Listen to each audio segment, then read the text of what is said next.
right, all this somebody go then. Always. Always.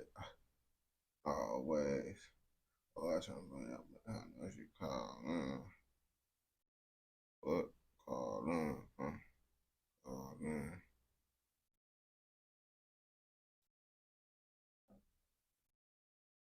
Testing, testing. 323, 323.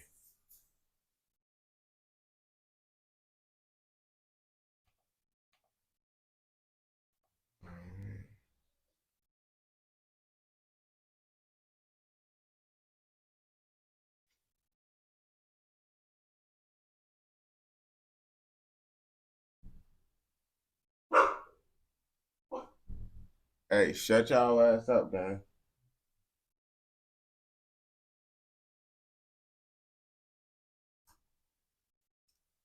Oh, yo, yo.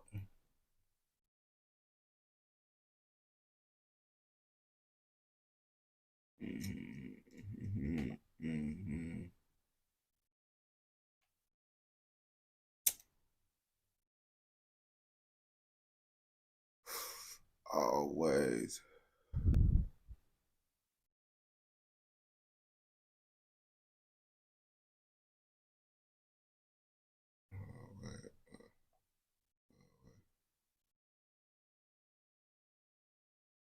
Yeah, bro, you went back to sleep. Yeah, I got up early today because I got to do some things at like 6, make these TikTok videos at like 6. But put it down at like 5 and shit. I got up at like 9. Them years over. Yeah.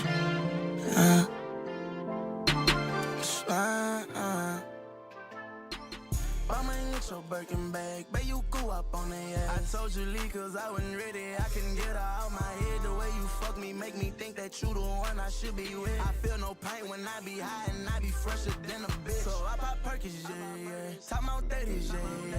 Pour that drink, oh yeah, yeah. With hydrocodone, yeah, yeah. I pop bitches, yeah, yeah. Half a Xanax, yeah, yeah. Short is sassy, yeah, yeah. That's that blazing, yeah, yeah. I love that girl to death, she did some shit that I can't let slide. She know when we slide, we be tan. Yo, what's the word? That I got that shit, she want to get away and high. She know that I don't tolerate no nigga, hit on with that fire. Young rich nigga with a whole lot of critics, but I can't be mad with a whole lot of bitches. 40,000 back in spend, soon as I get it, everybody that talk don't know how I'm living. I ain't got no bay, I ain't catching no fish. We ain't gotta be together for the make some millions. She was just my friend and I wind up hitting it. Out me, can't get no Fendi, Gucci, Louis, Gucci, by my Prada.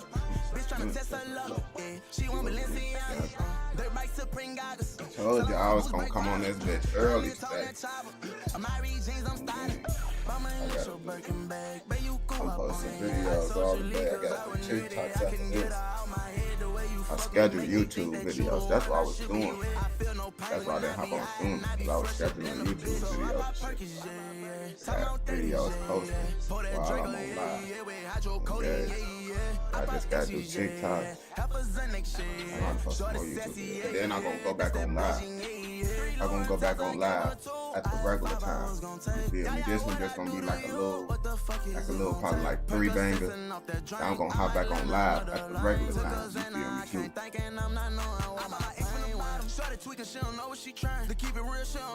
But I'm probably gonna go on a little bit early. I ain't gonna lie to you.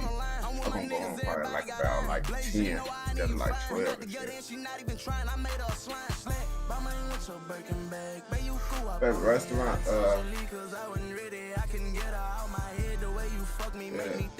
gonna bet you.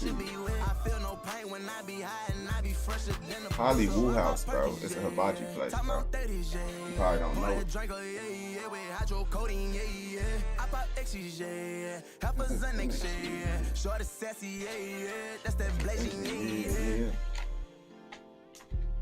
Now we gotta smoke the official blunt. That was just a little ducky duck that I had. You know, I gotta smoke a real blunt before we start everything up.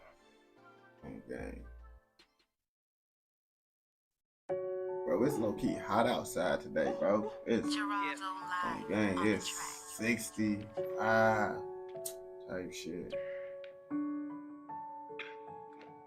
I don't be sliding through no blocks, I be slipping by. How you fucking the same niggas that done killed the guy? Folks, you been Michigan. Call me a lie. I don't give your ass no cash, I just get you high. You a Tatiana, huh? How you a Bobby down, I used to be going out there. And you be fucking for that cash, you ain't got it, huh? You ain't got it, huh? Bitch, you ain't got it, huh? You ain't got it, huh? You ain't got it, huh? Broke bitch, you ain't got it, huh? You ain't got it, huh? Bitch, bitch, you with your ass an L, huh? It's like a big ass leaf. I heard you fucking through your Zell, huh? You fucking on the nigga that killed my mans, huh? Hey, tell your man stay on my business, man. Put that bag on his head, I'm a businessman. Damn, when I said it depends on what I'm doing. Kill him dead, off them perky saying anything. Think he scared? Boona at that jam he did. Hey, yeah, the snow be too bad out there. I ain't gonna lie to you. Same nigga say that he gon' Snow kill be me, tweaking. Same nigga said he Snow out there be getting worse than Chicago. I ain't gonna lie to you. I thought Chicago snow was bad, but Michigan snow really be getting bad. I ain't gonna lie to you. It be tweaking and it be getting cold as hell out there. I'm bored. Tweaking in Michigan, but I ain't trying to do that, boy. Y'all getting colder than Chicago, snowing more than Chicago. Nah, I ain't with that. Bragging on them niggas that ain't kill shit. Why you bragging on that nigga? He a real bitch. Bitch, you broke, ho. Fuck this man, your ass ain't shit. You broke the broke, ho. Dissing on my cousins and your son that lead. Like I was driving to Michigan one time, bro. I damn near died, bro. I damn near died going to Michigan. I ain't gonna lie to you, bro.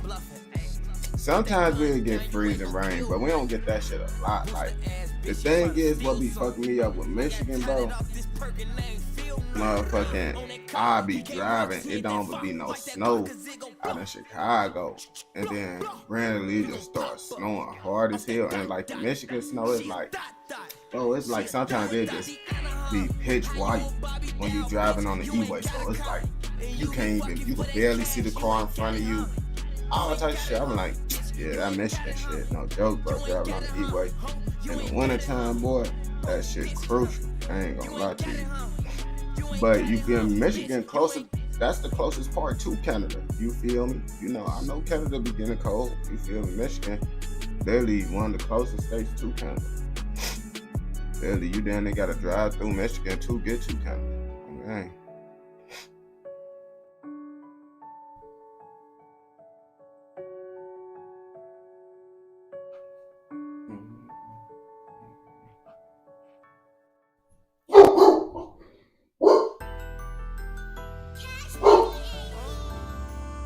Hey, gang. Pepe.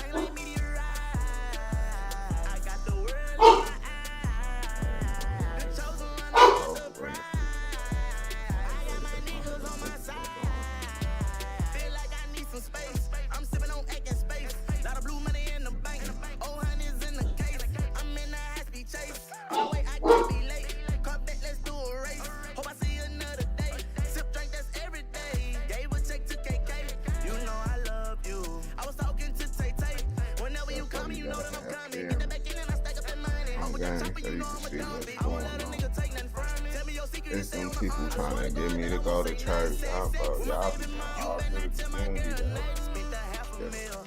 Messing with people, man. I'ma take you to the bed. Suck on your blood like a tick. Let her come suck on his dick. I don't give a fuck what they say. I'm already rich. All my diamonds glitz. 10,000 on my bitch. Let's go. I shot to the top just like I'm a rocket. I ain't have a dollar inside of my pocket. Put that on my gang, I swear I ain't stopping. Strapped up and I'm bent up, I'm an astronaut kid. They say pain like meteorite. I got the world in my eyes. The chosen one, I got the pride. I got my niggas on my side. Diamonds for my bro. These people never know.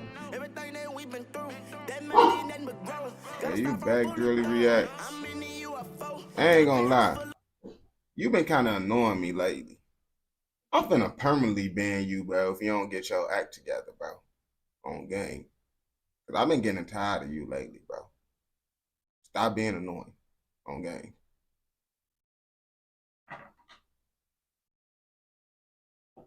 That's just how I let you know that. You do it again, bro. I'll tell you, bro. You cook, bro. I put you on a little thing. I said you still doing it. On game. And they don't wanna go. Walk in the club and I'm straight with that pole. Laughing, I live it up with baby Joe. I'm not from Earth, from out of the globe. Me and my niggas take over your turf. Walking on stage with NBA merch. Going off the drink and I need me a nurse. Blast off, I'm an astronaut. Came from there, don't belong on Earth. I shot to the top just like I'm a Rocky. I ain't have a dollar inside of my pocket. Put that on my gang, I swear I ain't stopping. Strapped up and I'm vest up, I'm an astronaut kid.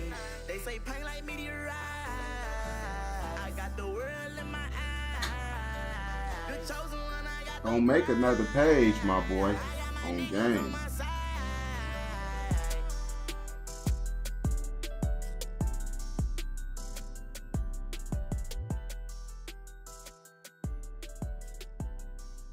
You said to do it.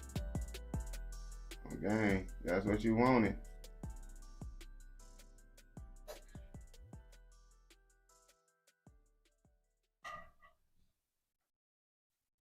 You gotta do it. Okay, I'll do it.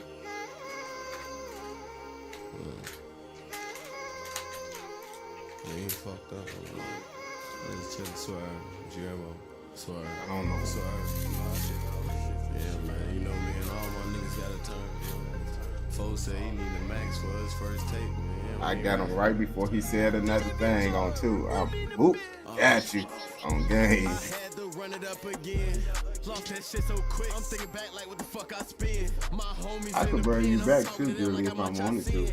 I just ran it up, couldn't even complain. I was built to win. Sometimes I bring think you why God back. keep blessing me and I'm committing I'm sin. gonna bring you back, How come my girly. bitch keep stressing me, man? Look at the crib we in. Hell yeah, I'm living up with my niggas. Look at all the shit we did. I'm gonna bring you And my back, legs bro. hurt when I put my chains on. Cause them bitches I brought you big. back Bitches, now. You know what it is. You back. Anything I do big. And you might think on this big time rap, I still got pop out with the SIG. Before rap, I was trying to be a big time trapper. Staying in the Back trap, I did. now. When I played trap, that You bitch on my wait. lap. Now you wave with the comment again. Late night E-way off of 8 of the act, it was just me and Cap I spin. Nah, bro, I undid it. I just let you know, bro. That's why I undid it, bro. I undid it. I knew what you was doing, bro. That's why you feel me. I ain't feel like fighting my demons. Mr. Studio sessions and me with labels back then, I ain't like intervening. Now I was at the meeting with Epic. Yo, what's the word with it, my boy? You said you still independent. How you was at the meeting? You flexing. Just know I'm eating. I can teach you a thing or two, baby. Come here, you sexy. Brought this shit off Essence. Now I go set out in Texas. You supposed to be a real nigga, try to confront me, pussy, ain't call you Texas. What if I never even get to check it? I got way too many messages. And you know we gon' pull it. You know everybody got bullets and we rockin' vests. Them chats coming in, spending enough ain't gon' hold it. We making investments. That shit coming in. Hey, bro, do them church people be trying to come over to y'all crib, bro? The church people, bro, because they be coming knocking at my door, bro. On game, like they come every Saturday trying to get someone to come to church on Sunday. On game, like every single day, bro. Like every Saturday, they come, bro, and just keep on.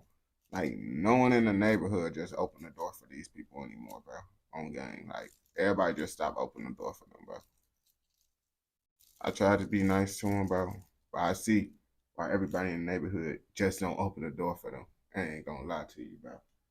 They just be like, man, don't be, boy. I ain't gonna back to you. They church people, bro. It's too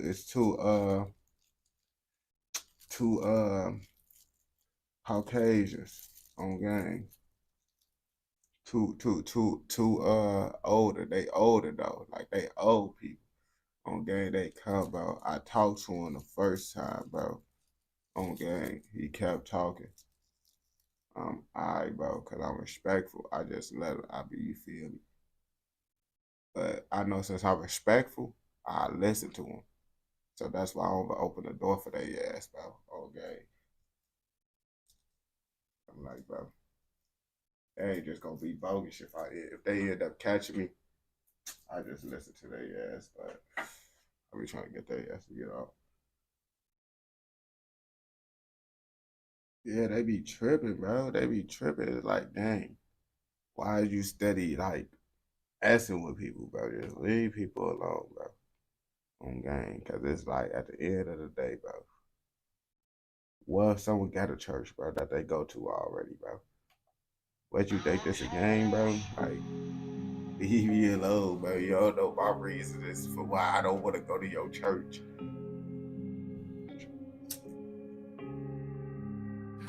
Past this futuristic, they'll never get it. I wish for this, not knowing what it'll be worth by the time I get it. Thought drugs would make me love you harder, but you still ain't feel it. This ain't about fans, this ain't about critics, this about how I'm living. Talk to 'em. No matter which way it go, time flow as we come, as we leave, we come back with another one, they'll never know. But they see, got them blind on my knees, in the skies, I can't take it. They say it's gonna get better. But it ain't seeming like it ain't seeming like it. They say my problems gon' get better. Yo, what's the But word? it ain't seeming like it ain't seeming like it. Youngin' in the drop top, swerving lane to lane, what a dirty gang, yeah. What a A-ball of the H, you tryna serve something. This nigga flag him down, tryna tell him that he heard something. He ain't take that too well about the night. It's one of YoungBoy best albums. I ain't gonna flap to you. He wanna lead the city, he just need enough of guap, yeah. This shit'll never end, help you understand, I'd rather not. I blow they brain with the aroma coming out. I'm saying, they be tweaking. They just keep coming back. Shorty bet I can't be with her. Right now I can't chance it. 4K Trey, I run with killers. This shit real. I don't even know, like, why do they do this? Like, what be they reason? Like, you have to, like, you get paid or something. It's their job. They say it's gonna get better. But it ain't seeming like it ain't seeming like it. They say my problems gonna get better. But it ain't seeming like it ain't seeming like it. Bring them bags in my nigga head up and then I'm clocking out. God, them Jehovah Witness people, they coming up to the door.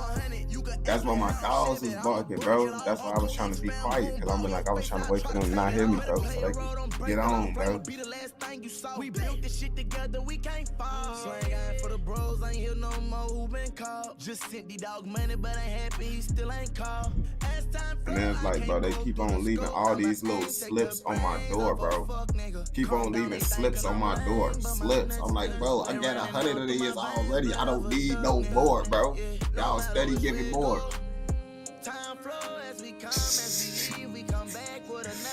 Yeah, people gonna get up there with me, boy. I literally see these people walk to house and no one opened the door for them, bro. Because I remember one time I was in my car tinted all around, bro. I'm just watching them go door to door, bro. No one answered the door for them. Yo, Auntie of Jehovah, so she be knocking on the people doors and stuff. She be knocking on people doors and stuff, man. I ain't gonna lie to you. They persistent with it, bro.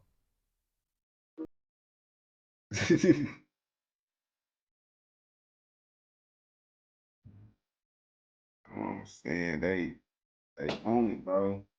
They own it, bro. Even if you tell them, like, yeah, you could tell them I'm Muslim. They gon' do you really think that's the right choice in life? Bro, leave me alone, bro. Why are you still talking to me right now, bro? I just told you I believe in something else. I didn't say that, but that's what they do. They real life to do that. I ain't gonna lie to you, bro. They don't be caring, bro. They don't care what you believe in, none of that, bro. They gonna tell you that's not the right option. Okay. They gonna be like, just come to church and you will see.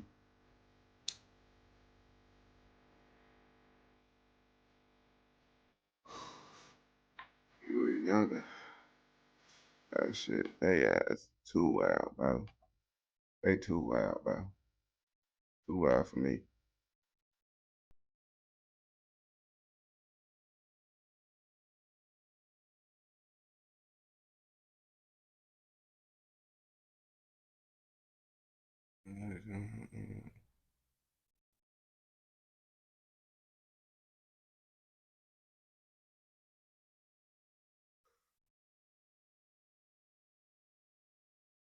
Yeah. Yeah, you can love, bro. I love lots of things, I'm not finna go knocking on people's doors telling them, oh yeah, you should go do this. Hey, go back to you.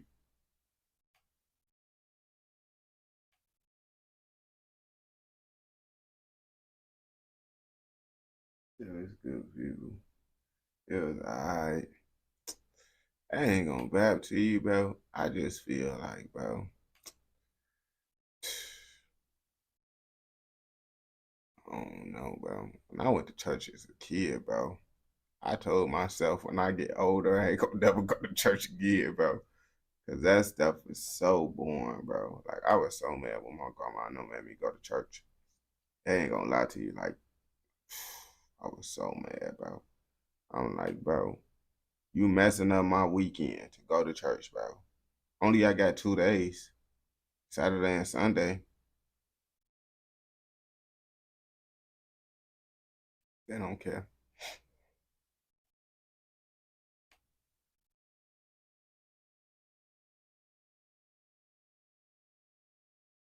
What do God being real got to do with going to church? It don't got anything to do with going to church. I ain't gonna lie to you.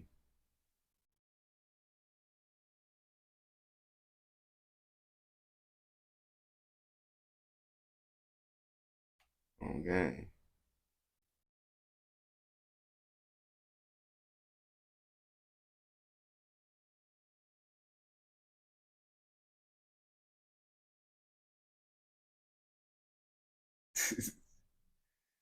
Yeah, they be wilding, bro. They be wilding. And it's like, bro, and then it's like the thing is they gotta understand too, bro. If I'm gonna go to church, bro, I'm gonna go to my grandma church. My grandma be telling me to go to church. Why would I let them tell me to go to church and my grandma want me to go to church? I go to church with my grandma if I'm gonna go to church, if anything, bro. That's why I be like, boy, why would I do that, bro? Okay, it's no reason for me. If that's the case, I just go with my grandma. I ain't gonna bap to you.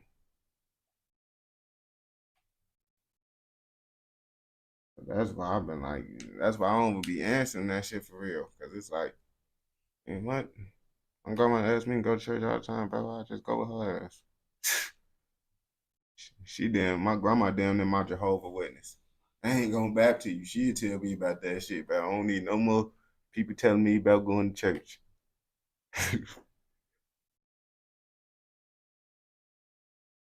But I feel low key going to church is low key like an older person thing, bro. Like most people, you gotta be real.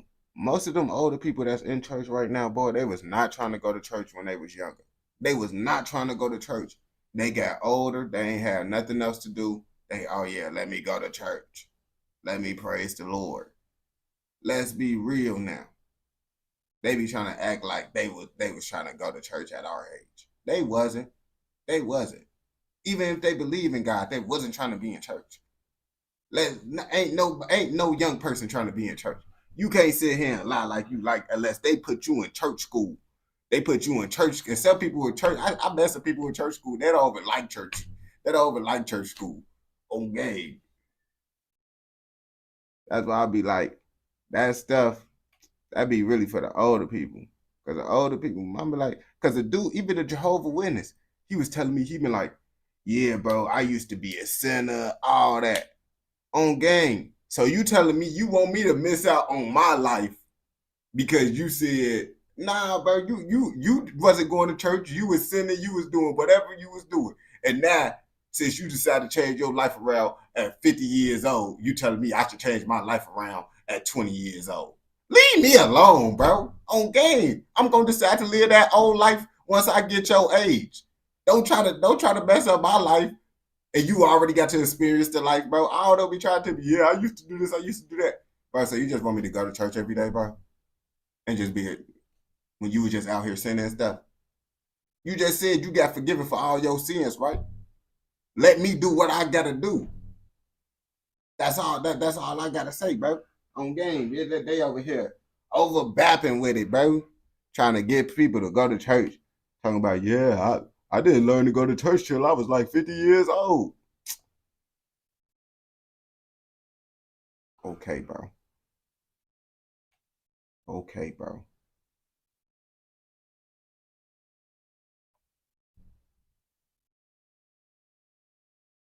That's the over there, folks. Anything was bad. And they be on that, bro. I ain't gonna back to you, bro. Don't be tweaking, bro. They gotta be realistic, bro. Ain't no real life doing that stuff till that's all them end up assigned to live that holy life once they get older, bro. And then everybody try to claim they holy, bro, but they be sinning all the time, bro. Then they be bapping like they so holy on gang. I ain't gonna lie to you. I seen the people that say they the most holiest. They be doing the most worst stuff. I'm like, bro, you shouldn't even say you religious on gang.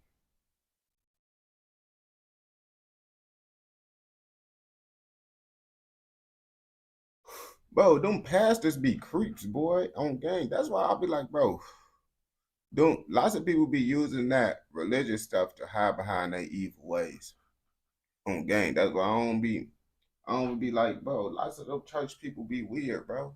Lots of the pastors and stuff, bro. Do your research on what them pastors be doing, bro. On gang. But churches always been corrupt. They use religion to manipulate people into getting what they want, bro. That's what the churches be doing on gang, bro. Talking about, yeah, just trust me, bro. I'm a holy person. Then they do all this evil stuff.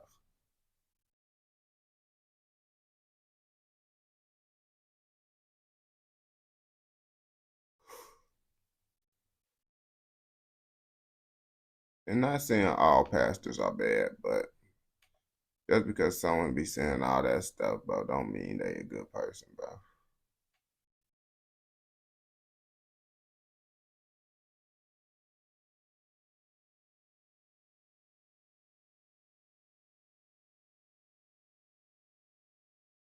Once, once they can't sin no more, they switch sides. They said they can't do that no more. On game, they be like, man, my body can't handle this no more. Then they cool out. But that's why I said they gotta be realistic because they know how they was when they was younger. So they can't real life just expect us to be like, oh yeah, when they was the exact same way when they was younger on gang.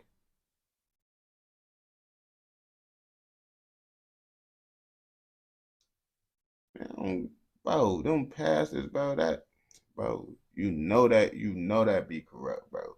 You know they be corrupt in there, bro. On gang. And I learned the church was corrupt in school. Like I learned about that in school way back. You feel me? When they were saying that in like social studies and stuff, bro. Nah, that was world history.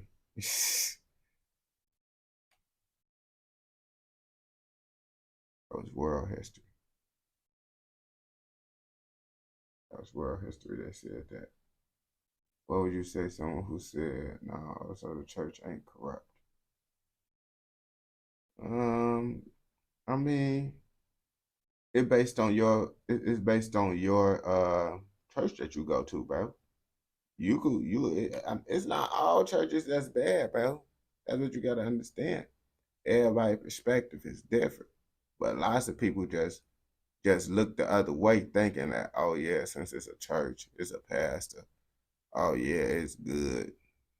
People be bapping behind that. I ain't gonna lie to you. Bro, them pastors be taking money from the poor. I told my grandma that. I'm like, Grandma, why you giving this pastor money? They ain't helping you out at all. You don't got no money. You still struggling. You behind on bills, and you giving these people money, and they pulling up in nice Cadillacs and stuff.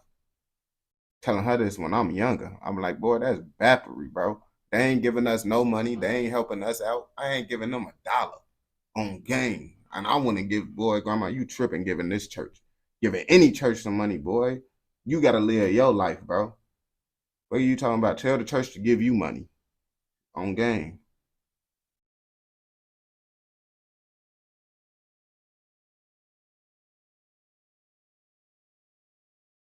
Pastor don't be taking my money. Wait, pastors be talking. Ooh, I don't even know what you should say. That shit just went too fast. Let me see.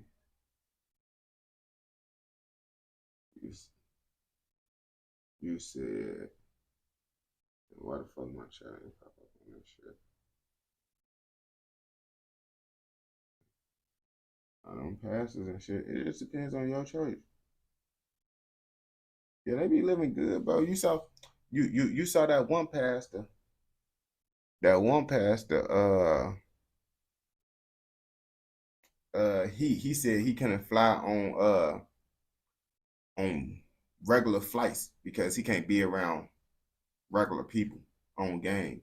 How you taking money from regular people, but you can't be on a regular flight, but you can't be on a flight with people, bro? That was his reason on why he had to have a private jet and private. I'm like, bro, what? But you taking money from these people though on game. You see, because it's a tube of demons. You know what I'm talking about on game. You know what folks talking about. You see, folks real life was tweaking out, boy. What is you talking about, bro? You. They don't need to give you no money, bro.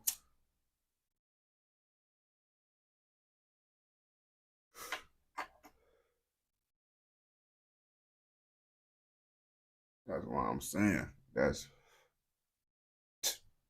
these people be. That's what I'm saying. He just be. That's what I'm saying. Some of those people they just be using that to finesse people. They be using that church stuff to get people. Like, yeah, we doing this, help the community. Do this in Jesus' name. Then they do some diabolical stuff with it. Like, yeah, we finna go get a private jet. We not finna help nobody out in the community on game.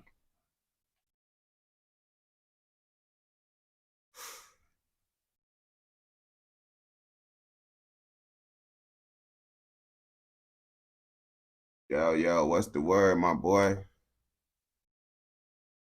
Oh, this the dude that y'all was talking about. Young Scooter dies on his 39th birthday under very suspicious actions.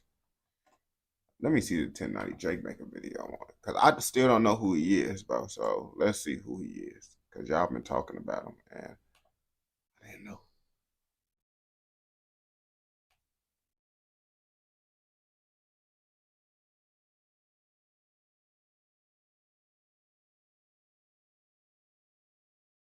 Okay, so I guess KB Trenches News, man. I'm not watching Trenches News shit. I hate Trenches News. Okay, we just gonna watch that nigga that just popped up on my feed.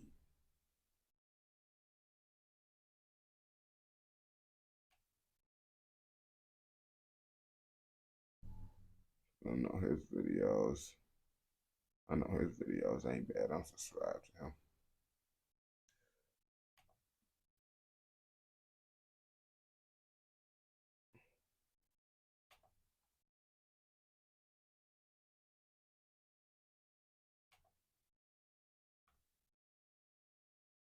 It's just a strange situation. So police say that She talking a little weird. What you got going on, sweetheart? Do.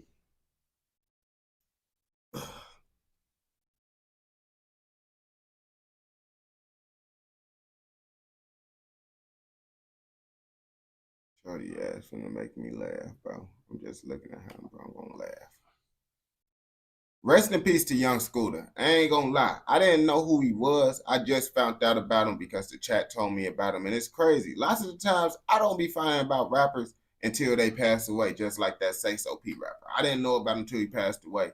But unfortunately, another rapper passed away. They from Atlanta. And we finna look at the details in this situation because they said it's very suspicious. What's suspicious about this situation? I don't even know. That's why we finna watch this video and find out.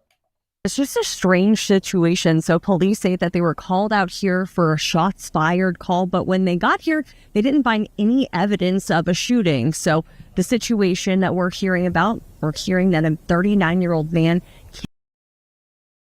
They heard a shooting, but it wasn't no evidence of a shooting. Wait, did he have gunshot wounds up in him? Because I'm like, they could just have a shell catcher.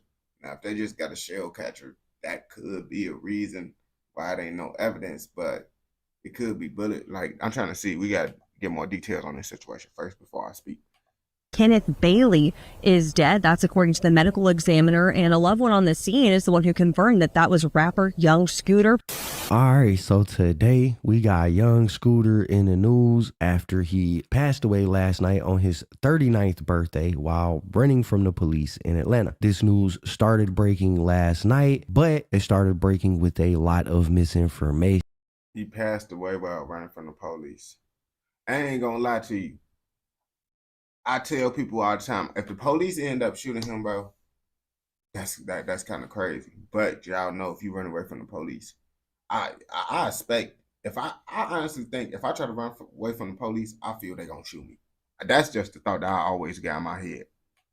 Included, right? I seen a lot of blogs, a lot of news sites posting saying that Young Scooter was shot and killed by the police. That's the narrative a lot of people were running with. As of today, it looks like that is not actually the true story behind this. However, his death still remains. That's not the true story. And you see, this is why I wait to like speak on certain situations, bro, because when you do content, bro, if you just be out rushing trying to get views, you don't get all the information correct. And then you just got a video with misinformation that got a whole bunch of views and everybody in the comments telling you you're wrong. And it's either you're going to delete the video or you're going to keep it up because you're trying to get the money. It depends on what type of person you are.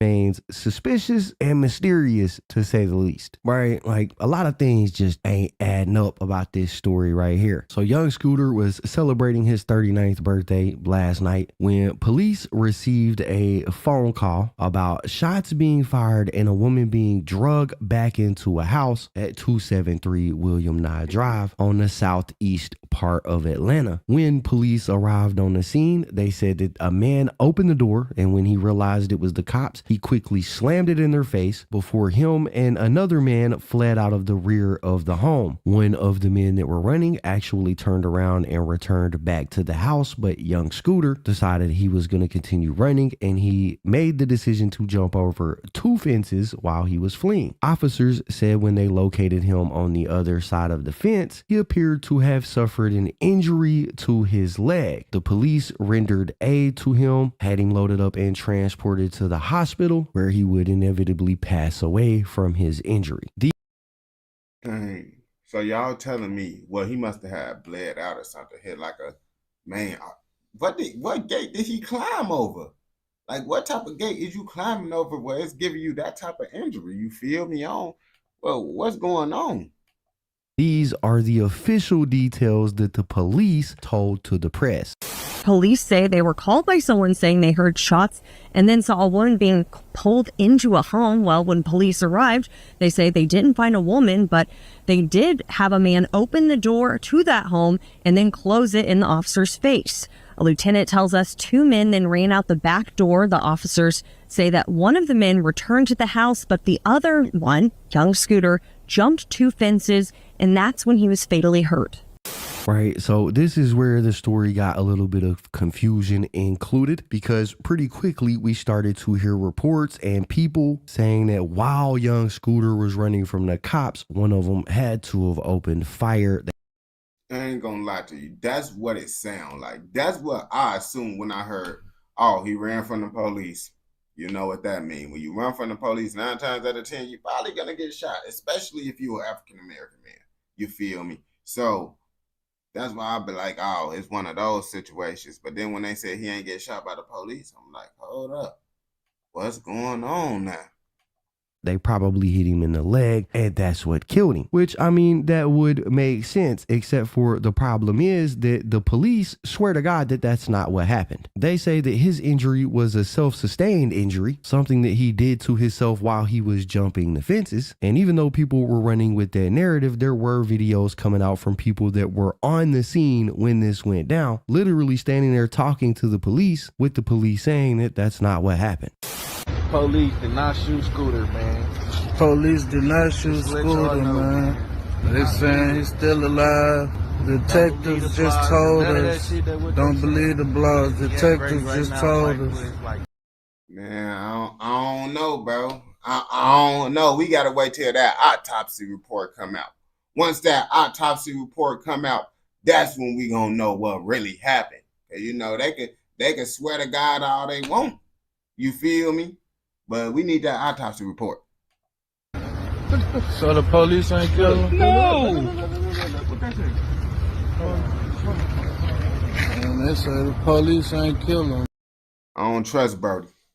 Why he look like he a part of the 1990 London crew?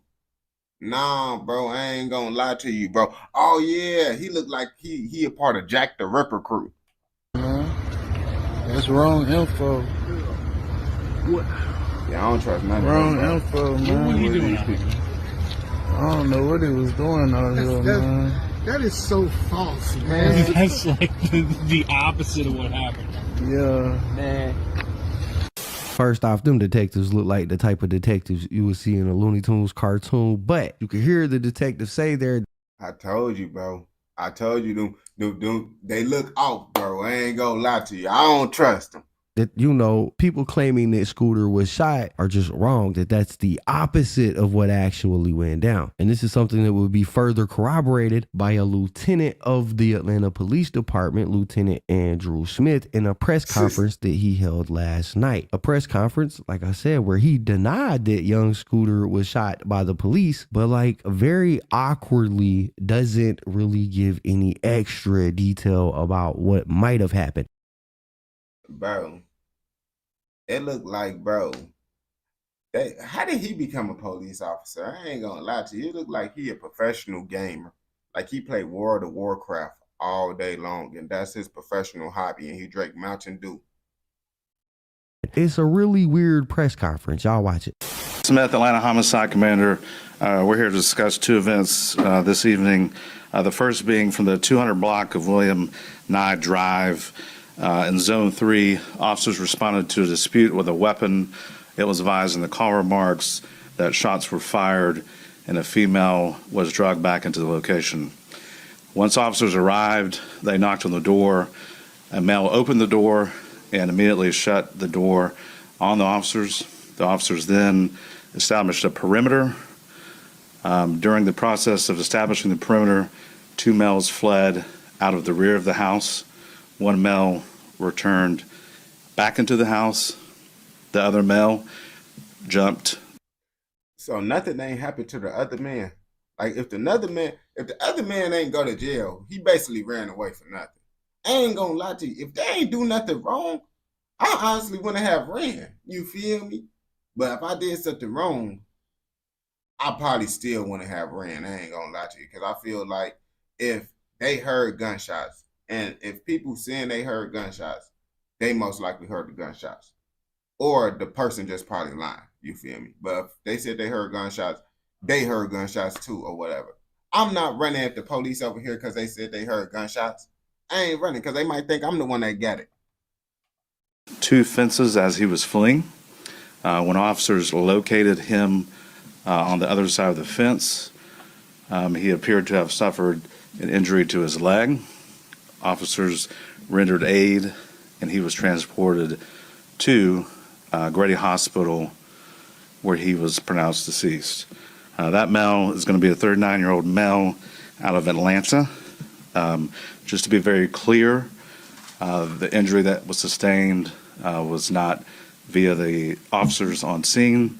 It was when the male was fleeing. And that's what we have for you. Bro, so come on, bro. You got to get more details, bro.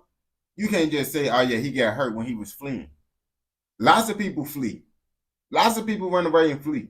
Lots of people be driving away from the police and crash and still be alive. So how was he running away and he ended up passing away? Like, you just can't say, oh, yeah, he passed away while fleeing. That's not enough, bro. And then I don't even believe Birdie. Look at him. Would you believe, bro? Would y'all really believe, bro? Even if he telling the truth, would y'all really believe him? He looked like he worked for Lester on gang. He Lester's brother that could walk. What was the discussion? What led to the 39-year-old having to flee from police? Can you give us a little bit more detail? Because it just seems, what exactly led to him running away? So Again, there was a 911 call of dispute with shots fired and a female being dragged back into the residence. When officers arrived, a male initially opened the door, closed the door on the officer's face without communicating completely. That's when the officers established a perimeter and the two males fled. Why they fled, obviously, we can't speak for them. So it's still an active investigation. Was the woman injured at all? So we were not able to locate a female. We ended up with two males. So that means someone lied? So that means someone lied, or did they go to the wrong house? Don't tell me they went to the wrong house, bro. Because if they went to the wrong house, that's pretty bogus, bro. But at the end of the day, bro, I still don't understand why bro ran and his other homie came back. If his other homie came back, that means it wasn't that serious for y'all to run, in my opinion, because I ain't going to lie to you. If it's that serious, I'm going to keep on running with my homie. But if it ain't that serious, I'm going to be like, yeah, he tweaking. I'm just going to go back to the crib. I ain't going to lie to you. And the decedent. And you said the dispute was started in a car, a moving car? No, outside of the residence. Outside of the residence, and then a woman was drugged back into the... That's what was reported. We have not been able to substantiate any of that, which is also a part of our investigation. And then when he jumped over the fence from one victim, what wound would, I guess, did he shoot himself? No, there was no indication of anyone being shot. This appears that there was, when he fell, some type of fracture injuries to the leg, which caused the bleeding. And to clarify, this wasn't any involvement with the Atlanta police as far as shooting? Correct. There's no, in neither one of these cases were officers involved in shooting at all. That one started with a 911 call of the... They ain't gonna lie. They probably is telling the truth, because if the police would have shot, I feel people in the community would have been like, oh yeah, I heard gunshots. But since ain't nobody saying they heard gunshots, it might be some truth to it. You feel me? Maybe he did just hurt himself just climbing over a gate. You feel me? Dispute. Correct. That's why you guys got there. And then... Dispute, shots fired, woman being drugged back into the residence. The Atlanta Police Department has not been involved in any shootings tonight. And, all right, thank you.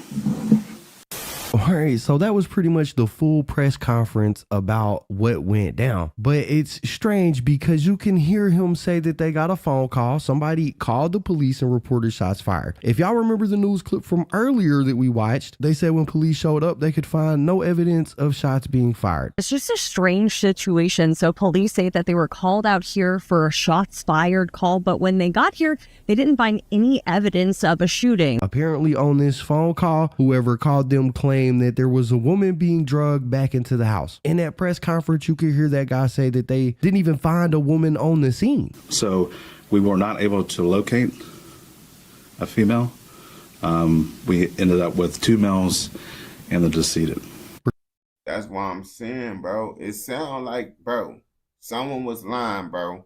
That's why bro came back, because he knew it wasn't nothing serious. He like, man, we ain't do nothing wrong, bro. I don't even know what's the point of us running.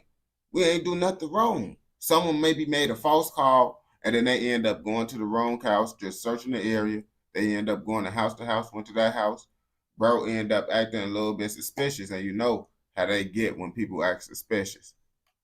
For some reason, whatever reason, they claim that young Scooter just decided to run. When he was asked about why young Scooter would run, he's pretty much like, man, I don't know. So he's acting like there was no interaction between him and young Scooter at all, aside from young Scooter shutting the door on them. But he also said that for whatever reason, they brought an entire squad out there and was setting up a perimeter around this house. So why would they be setting up a perimeter before young Scooter ran, right? Because he said that young Scooter ran when they noticed that he was setting up a perimeter. During the process of establishing the perimeter, two males fled out of the rear of the house. And a lot of the details, I'm not gonna lie, y'all, just... I mean, they ran because they was establishing the perimeter because they said they slammed the door. since he slammed the door, that's when they decide to do the perimeter. They probably seen 12 trying to go around the house creep. Let me get gone. They get gone. That's what I got from the little situation. Aren't adding up a whole lot, you know? It's weird. It's strange for sure. But as of right now, that's the details that we have about what went down. They're claiming that it was some kind of fracture. You can hear one news reporter ask, did he shoot himself? Because I know some people. But how can a fracture unalive you though?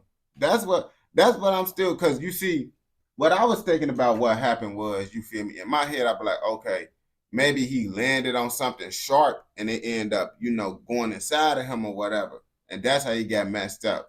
They talking about he fell and bro, I know so many people that fractured stuff, broke stuff, and they ain't passed away from it. They just had to be inside a cast. So I ain't gonna lie to you. That is sounding weird, bro. How is it common for people to pass away from a fracture? Is that a common thing? You feel me? Because honestly, I haven't heard of that for real. I don't know too much about that unless it's like a major fall or whatever, and it's like maybe like a fractured skull or something, but a leg fractured, punctured. I don't know, man. The fracture, punctured, almost died. But we're thinking maybe he shot himself in the leg. The policeman says, nah, nobody shot anybody. There was no shooting at all. And I mean, I did look into it. And if you suffer a fracture to your thigh, you do have arteries in your thighs, it can be fatal, but it's rare. We heard the cop say pretty much that he bled out, which leads me to believe maybe he broke something, hit an artery, and they just couldn't stop the bleeding. I mean, at this point, that's what I said. That's the only way he could pass away is the artery got hit. But it's just like, I wasn't expecting a fracture to hit a artery. I would think it would be more likely that he hopped over the gate, landed on something sharp, and it hit an artery. That's what I'd be thinking, you feel me? who knows? It's very strange indeed. But in response to all this, we did have young Scooter's son actually speak out about this. And he went on Instagram and he posted this. And it says, "Uff APD, the Atlanta Police Department." He said, "Police or not, y'all ain't have no understanding about nothing. You pulled straight up. Ain't give a uff about no handcuffs on me. I just wanted to make sure you good. That's all I kept asking. And they whole ass kept lying. Damn, my best friend gone. Happy birthday too. I know exactly what to do for sure though. You know I got my sisters and brothers. They overly good. Your son a hustler just like you. Watch this." And I found that statement interesting because he's very clearly blaming the Atlanta Police Department for what went down. He continued, he said, "I promise I'm gonna get back to y'all. Thank y'all. I'm just trying to stay off this social media ish because we got lame ass blogs lying and man, I don't even want to see none of this stuff. I'm broken into a million pieces. I don't wish this pain on nobody. My dad was a good dude. He ain't deserved this," right? And rest in peace to young Scooter, man. I feel for his family right about now. I know that they're going through it. All last night, he was on Instagram reposting stories of people wishing him a happy birthday. He was only 39. Trying to imagine being a 39-year-old healthy man and dying because you jump a fence is crazy. I ain't gonna lie. He kind of looked like Derrick Henry in some of the pictures. But now it's just not making sense to me. I don't know how. Like, he don't, like, being a healthy man, breaking a fracture or something, bro. And then he got medical attention. The police was there. Unless the police did a little bit of extra stuff. You know how they be getting, you feel me? Lie, especially when the details about what happened are as murky as they are in this story right here. But one last thing I want to hit on is Rollo, right? Young Scooter and Rollo, they got a long, lengthy history together. Here recently, they kind of have been going back and forth. They've been involved in a feud. Just in the last year, we've seen them go back and forth to the point where Rollo pretty much asked young Scooter to just get in a room solo with him so they could run the fade. Scooter had responded to him saying real ones don't fight each other. It's already a certain respect. If you feel you could put your hands on me, you gonna feel this fire. Y'all might remember that. He said real ones don't fight. I mean, nah. Real ones fight. It's just smart ones just don't fight any and everybody. When it comes to your homies and stuff, your old homies, you get into it. You put up the dukes, y'all squabble, and that's that. Now, fighting a random person on the street that you don't know what he get up on, anything like that, that's a different story. You're not supposed to fight people like that. But saying this statement is pretty wild, bro. I ain't gonna lie to you. That, but Rollo actually spoke on this situation as well. Kind of frustrated because blogs were already reaching out to him, trying to get him to do interviews and things like that. You could tell that he was also hurt by this loss right here because the two of them never really got to patch things up. You know, y'all listen to what Rollo said. Listen, dog, please stop calling my phone. You see what's going on the same way I see what's going on. And this do not feel good at all. My brother just got killed. And I can't even go slide for him. On top of that, me, his mama, his real family, like this our real core family, like before a rap song, before a dollar came, we family. I don't want to hear this talking about no interviews. I don't want to do no interviews. I don't want to do nothing. I just want to chill. Then I got to go in the club tonight and act like I ain't but I got to smile for these motherfucking cameras. This shit ain't no good feeling. I don't want to kick it, bro. Stop calling me, bro. Yeah, so there's that. There's what Rollo had to say. But man, y'all gotta let me know what y'all think about it. Do y'all think the Atlanta Police Department is hiding something in this case right here? Watching the news clips and hearing the stories, man. Now, me personally, I feel honestly, it's more to the story. I don't think he got shot. You feel me? Because people would have said it was gunshots and stuff. But I think it's a little bit more to the story because I'm just not understanding how Birdie could just pass away from a broken leg. I just still just can't believe that, bro. So maybe when some more information come out, you feel me, the story gonna make sense because right now the story still ain't making sense for real. But I like to say rest in peace to young Scooter. Send my condolences to him and his family. You feel me? And if you want more educational documentaries like this, don't forget to like, comment, subscribe, and turn on post notifications so you never miss out on any educational documentaries like this.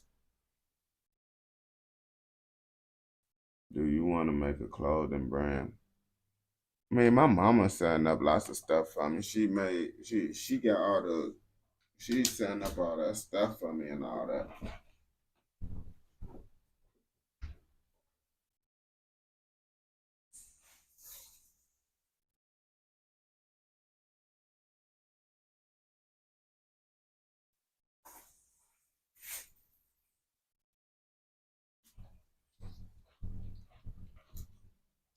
That's crazy though. He passed away on his birthday.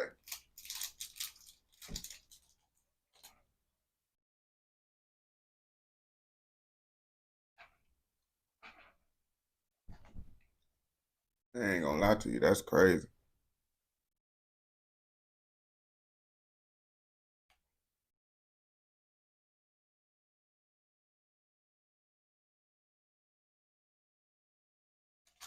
Mm-hmm.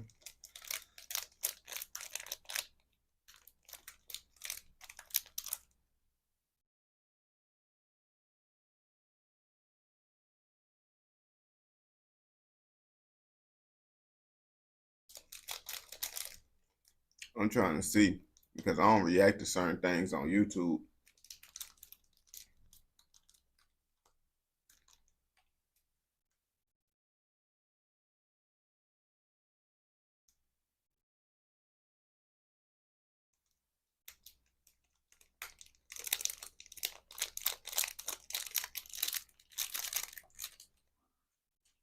You know what you gotta do.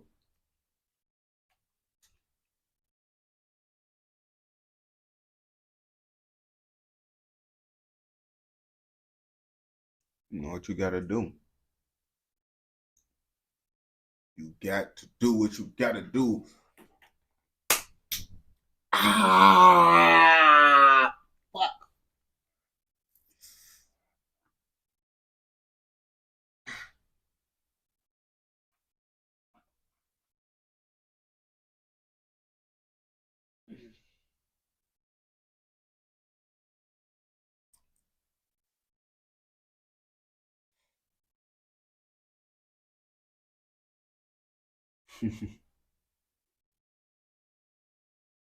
Damn, bro. This shit fucking, bro. I just fucking, yeah.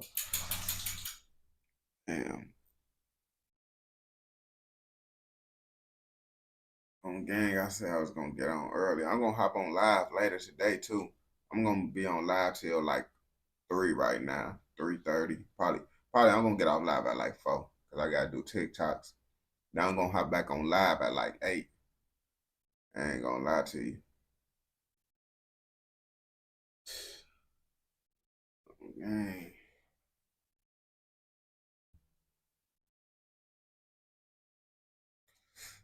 I need to figure out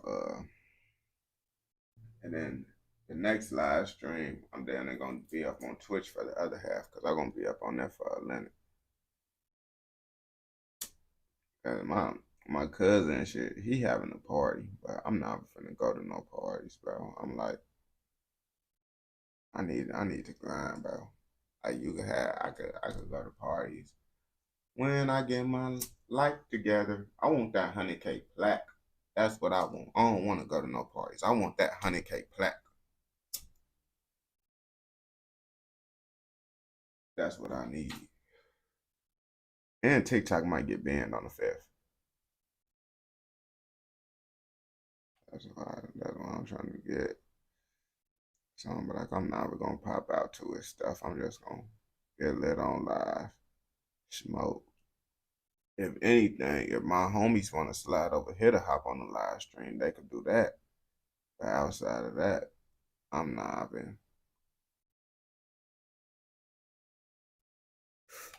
doing I don't know. I might barbecue today at my crib. I might barbecue. I ain't gonna lie to you. But I'm gonna be on live if I barbecue though. Feel me? I gotta see if it's gonna rain and shit. I then it might barbecue today on game. Be on live while I barbecue and shit.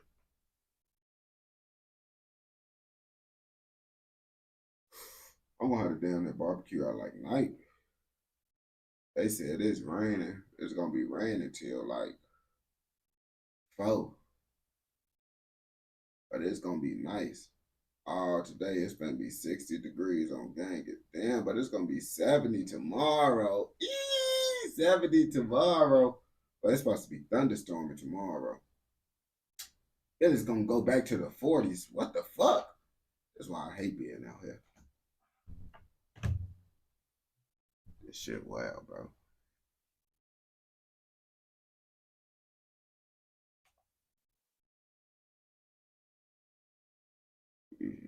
You should check the worst hoods in Florida.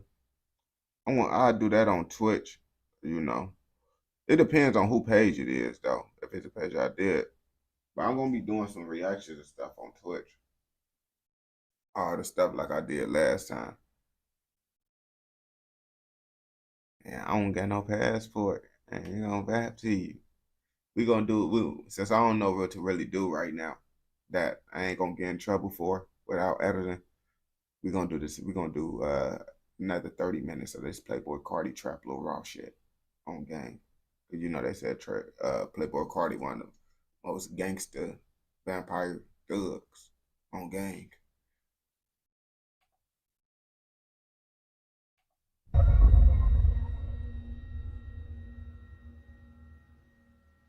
Ooh.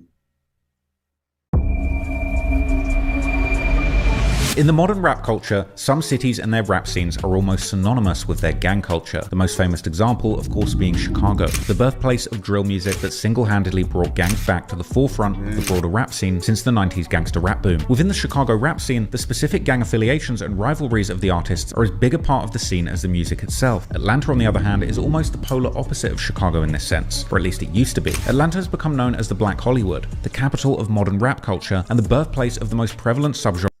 I ain't gonna lie, they was telling me that, and I never really wanted to go to Atlanta till I went to Atlanta. I feel Atlanta is one of those places like I ain't gonna bap to you. I never wanted to go to Atlanta, but when I went to Atlanta, it was low key cooler than I expected. Cause I ain't gonna lie to you, I'm one of those people that I joke about the little you know what they call it, the little stereotypes about each state, you feel me? So I'll be like, oh yeah, you know Atlanta got them, you know what out there. You better check to make sure, you feel me, they don't got the same thing you got when you going down there, you feel me?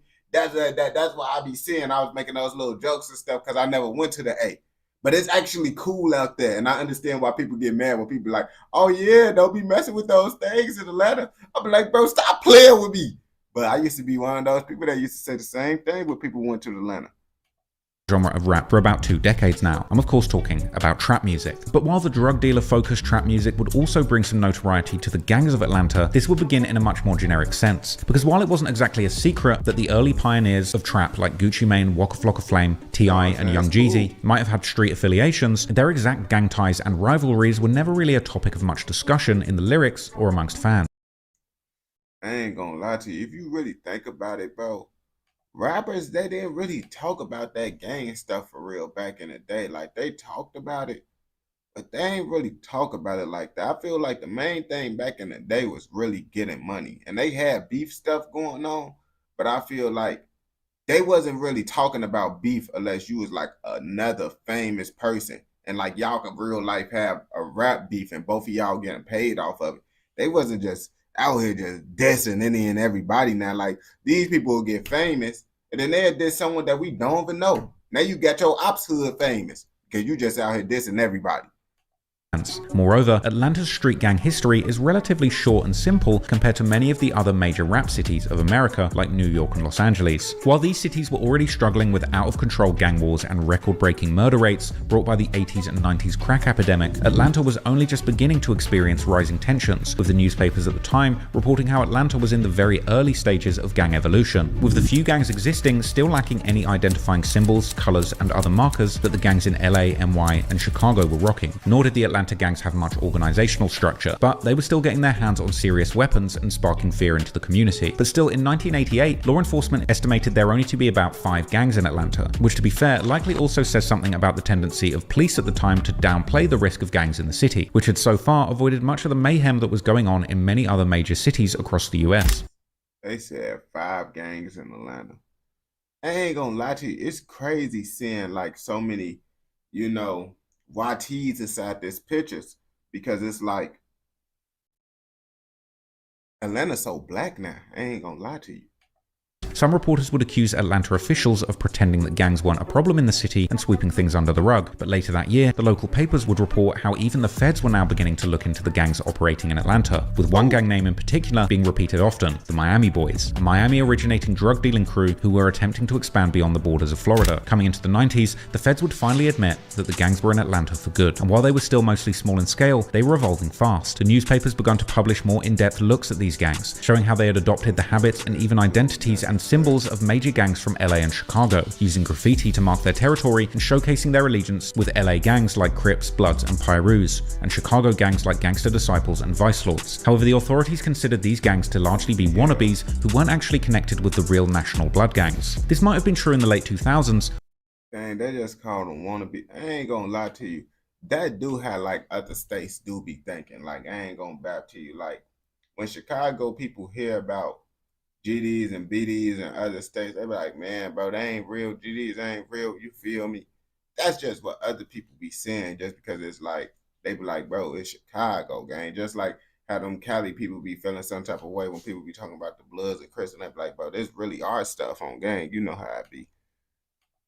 Or it might have simply been wishful thinking, but by the mid-2010s, the newspapers would report how the national gangs had begun infiltrating metro Atlanta at the start of the decade, and this infiltration has now arguably taken over the entire city. So when it comes to modern Atlanta, there's only one gang that arguably controls the streets of Atlanta more than any other. That's the Bloods. However, the name the Bloods at this point is simply an umbrella term that refers to numerous gang sets that may or may not get along with each other. And while the Bloods originate from Los Angeles, in Atlanta, there are only a few blood sets that rep these original West Coast ties, with the Inglewood family, better known in Atlanta as the IF gang, perhaps being one of the most prominent examples. But to the contrary, the blood sets in Atlanta primarily have their roots in the East Coast, more specifically New York, where many blood gangs began forming during the 90s in the infamous Rikers Island prison, where black inmates were struggling to survive against the Hispanic inmates who at the time were much more unified and belonged to much larger and well-organized gangs. This eventually led to the formation of the so-called United Blood Nation, or UBN, which according to the authorities originally included 5 sets: the 1-8 Trey Gangsters, Money Murder, Valentine Gangster Bloods, G-Shine, and the 9 Trey Gangsters. These sets quickly begun moving down the East Coast, primarily to push dope, eventually creating local branches of their sets in states like Virginia and North and South Carolina, eventually also Georgia, where most of the original 5 UBN sets now operate, including 1 8 Trey Gangsters, G-Shine, and the 9 Trey Gangsters, but especially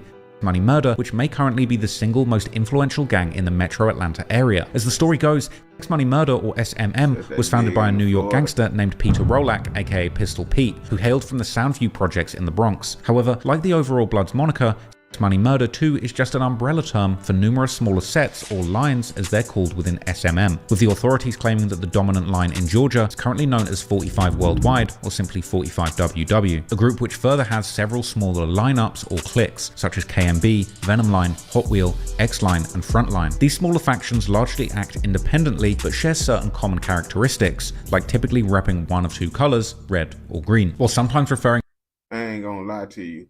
Yo, if I see a female got these type of pictures on her Instagram, I'm never gonna talk to her. I ain't gonna lie to you, because I feel like these backdoor females, if you see a female posting blick, got her fingers twisted up, bandanas and stuff, she's backdoor, don't talk to her. to themselves with common nicknames: Money Murder, like Murder Gang, Blazers, or BBO for Blazing Billy Only, Two Gun Gang, or Trendy. This last name perhaps explaining the extremes that some of the biggest rappers affiliated with Money Murder have taken unusual fashion choices, making it almost seem like the zestier the savage, the higher they'll climb on the gang's ladder. But the reality is, no matter how unusual you think Carti's clothes— No, that's some wild stuff to say. So you basically telling me that the more zesty— don't say that, bro. I ain't gonna lie to you. Hey, them gang members here, you say that, talk about, yeah, the more zesty you are, the more high you climb up in rank. They gonna get on that with you. I ain't gonna lie to you, Trap Lil Reezy. are in the streets, he's respected, and the group that he rolls with are nothing to play with. Playboi Carti is allegedly affiliated with some of the small cliques or lineups under the Money Murder umbrella, most notably a set known as the Homicide Gang, as well as their very close ally called 800. Homicide Gang's origins are interestingly based on a record label that was also functioning as an alleged gang called DTE, or Duct Tape Entertainment. Founded around 2005 by the CEO of the label called Big Bank Black, or simply Big Bank, real name Rashad Halsey Sr., together with the rapper Alley Boy. This was following the arrest of Alley Boy and Big Bank for pistol and drug charges, which saw Alley Boy going to jail and Big Bank getting probation. Founded while Alley Boy was still in prison, they would start pushing Duct Tape following his release in October 2005. But I had just got out of prison, and we were pushing the Duct Tape. And I say I got out of prison in 2000. At the end of 2005, October. Alley Boy would explain to a humble soul on YouTube that the name Duct Tape was used interchangeably between their hood and the label. Like, that was the whole thing with Duct Tape, period, all together. Like, we were looking at it as a label, but we still was just looking at it like, but this our hood, this our, you know what I mean? So. And that's how them Ricos come. That's how them Ricos be coming, because you got your hood and your label all together. That's what they end up hitting you with that Rico stuff for. I ain't gonna lie to you, man. When you say Duct Tape, we were down there saying our hood, you know what I'm saying? DTE hailed from East Atlanta, aka Zone 6, more specifically a neighborhood called Edgewood, one of the many neighborhoods around downtown Atlanta that's experienced recent gentrification. Besides Alley Boy, perhaps the most notable artist on the label was the late rapper Trouble, and the label has been connected with contemporary rappers like Future and 21 Savage. These associations likely at least partly being due to their shared affiliation with the Money Murder, with both Future's Free Bands Gang, aka FBG, and 21's Slaughter Gang having confirmed ties, and having many members that rep this set of the Bloods. Sometime during the mid-2010s, some of the younger kids connected to DTE began repping the Homicide Gang. Originally also going by EH, or Extortion Homicide, during the mid-2010s, some of the earliest Homicide-affiliated rappers, like the rapper formerly known as Homicide Doody, later known as Problem Child 5, would perform under the Duct Tape Entertainment, being apparently hand-picked by Big Bank himself. Also, the 800 set, also known as 800 BBS, or 800 block back street, which literally hails from around the 800 block of Smith Street in the Pittsburgh neighborhood. This was an area where many of the Homicide members grew up, and the neighborhood has been affiliated with Duct Tape Entertainment for a long time, with a house there even formally showcasing art repping both 800 and DTE. And Big Bank would mention how he was pushing artists from this set in his interviews. Yeah, I got a whole crew. I'm trying to figure out what made them name it Duct Tape. Like, what out of every name you have been like, yeah, Duct Tape. What's the reason for that? You know, bringing the next generation of this Duct Tape thing. I don't even want to call their names out, but it's a whole new crew coming. The whole 800 back street, we coming hard. Like, DTE was also close with other older sets from the Edgewood area, such as a set called the Runts, who were even included on the FBI's National Gang Threat Assessment in 2011. The name Runts is of course familiar to many fans of modern Atlanta rap due to the rapper Ola Runt, who's in fact part of the younger generation of the Runts. He actually used to rep DTE as well all the way back in 2010. Now, the younger generation of the Runts goes by the name Henchmen, with their other notable rappers being guys like Benji Bluebills, Woo the Savage, and 24 Left Eye, who's become a target of some pretty controversy, being guys like Benji Bluebills, Woo the Savage. What she got going on? I mean, she don't look ugly though. But what does she got going on?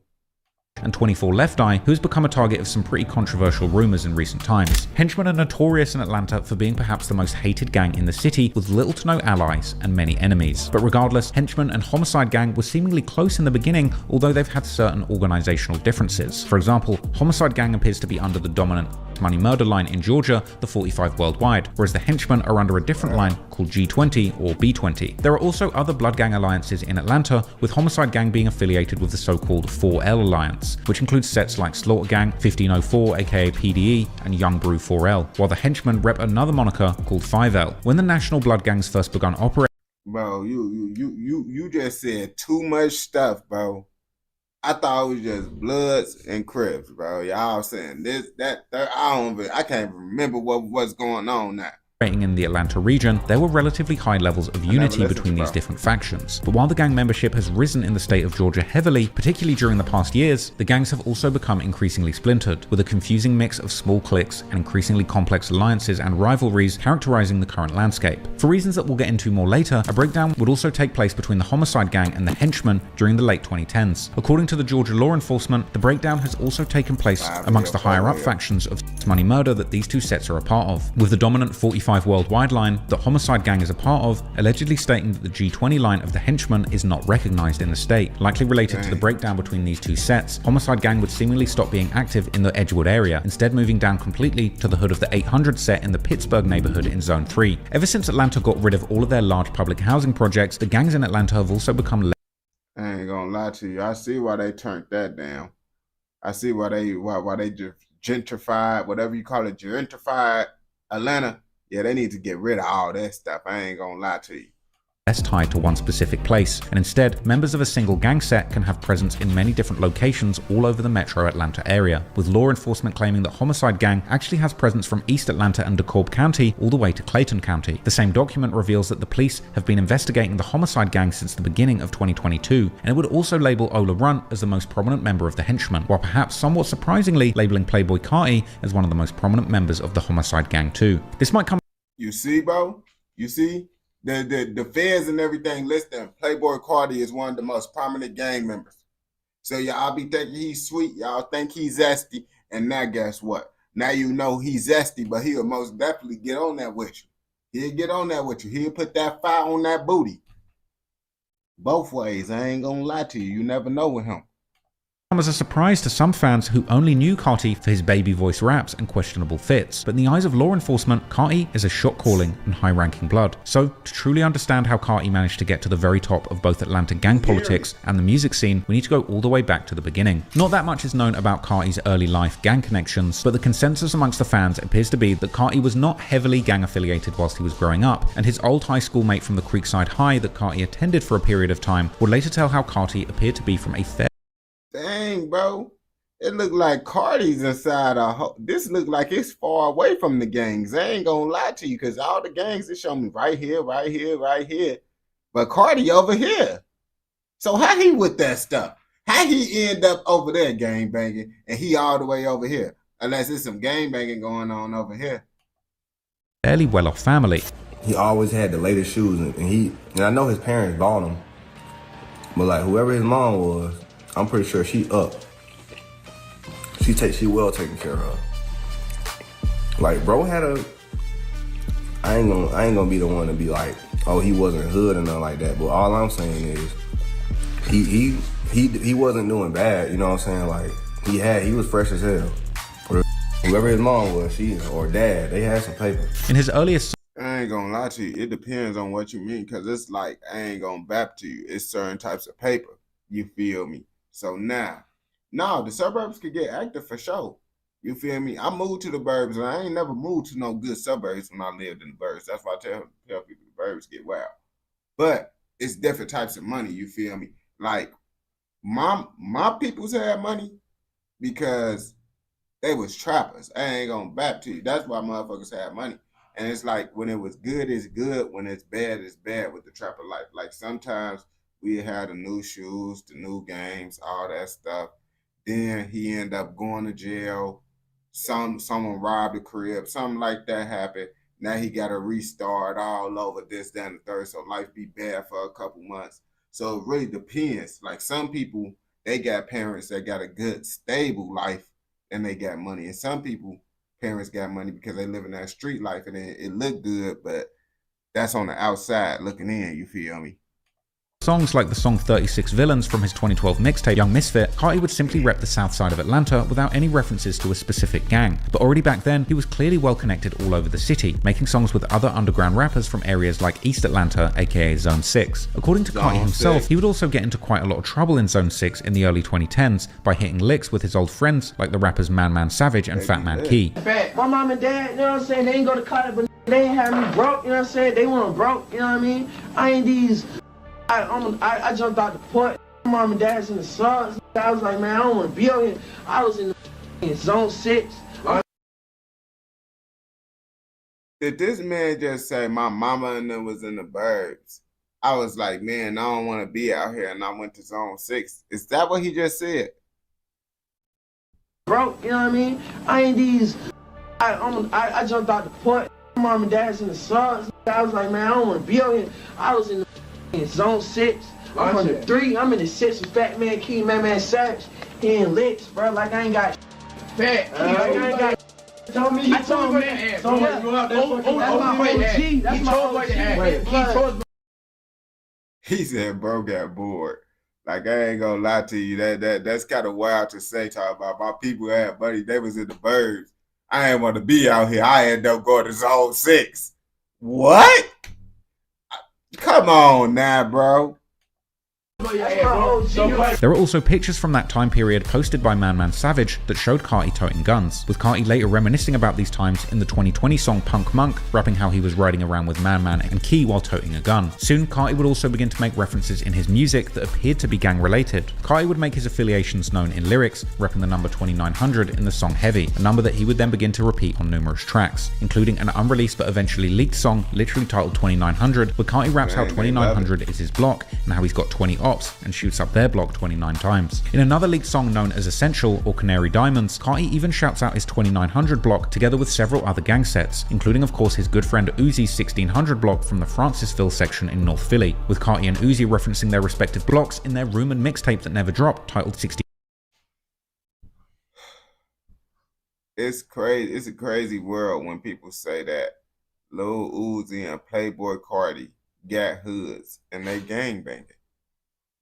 This is crazy. 1929, but also the rapper Young Nudy's PDE set from Paradise East Apartments located in East Atlanta, and 21 Savage's Slaughter Gang, also known as 2100 Slaughter Gang, from the Glenwood Avenue and Glenwood Road area in East Atlanta, both of these sets later becoming part of the 4L alliance that Homicide Gang affiliates with. The connection between Carti and Slaughter Gang may be partly explained by Carti's alleged family connection to an older set called Black Mob from East Atlanta, who were in fact a precursor to the Slaughter Gang. However, despite Carti often repping the 2900 block in his music, there is a lot of mystery surrounding what the moniker actually means and where the supposed block is located. Some see 2900 as referring to the Highway 29, aka the Roosevelt Highway, which goes through Carti's old stomping grounds in the city of Fairburn, where his early schools like the Bear Creek Middle School and the Creekside High School are located, and where he used to live in a subdivision called the Oakley Township, according to his childhood friend. Because I remember he lived in this subdivision called Oakley Township in Fairburn, and they had nice houses. I don't know which house he lived in, but I just remember he lived there. The 2900 block then perhaps refers to the entire city of Fairburn. I'm 2900 Southside. Well, okay, so explain 2900, what that exactly means and where it came from. Boom, so, you know what I'm saying, from the south side, you know what I'm saying, like in Atlanta, south side, it's like College Park, you got Clayco, you know what I'm saying, you got it, and then you got the small ones in between, Union City, Fairburn, you know what I'm saying, Flat Show, you know what I'm saying, And we just always like the Union City, like I grew up around the College Park, Union City, Fairburn area, you know what I'm saying? And now we would call it 2900 because like it was like different bars, 25, 20, you know what I'm saying? But somewhat confusingly, besides seemingly repping Fairburn with 2900, Carti would also rep Zone 3 at the same time, despite Fairburn being far closer to Zone 4, as well as repping the city of Riverdale in Clayton County to the east of Fairburn, where he, according to himself, lived for a long period of time growing up. From Atlanta, Georgia, and yo, before this rap, I ain't gonna lie to you, bro. I don't be liking all that when people move around and then they get to just claiming, oh, this area, that just because you live over there. Because I ain't gonna lie. I could say, like, I'm from lots of areas if we just talking about where I live, but I just claim the area where I grew up at, lived at the longest in the city.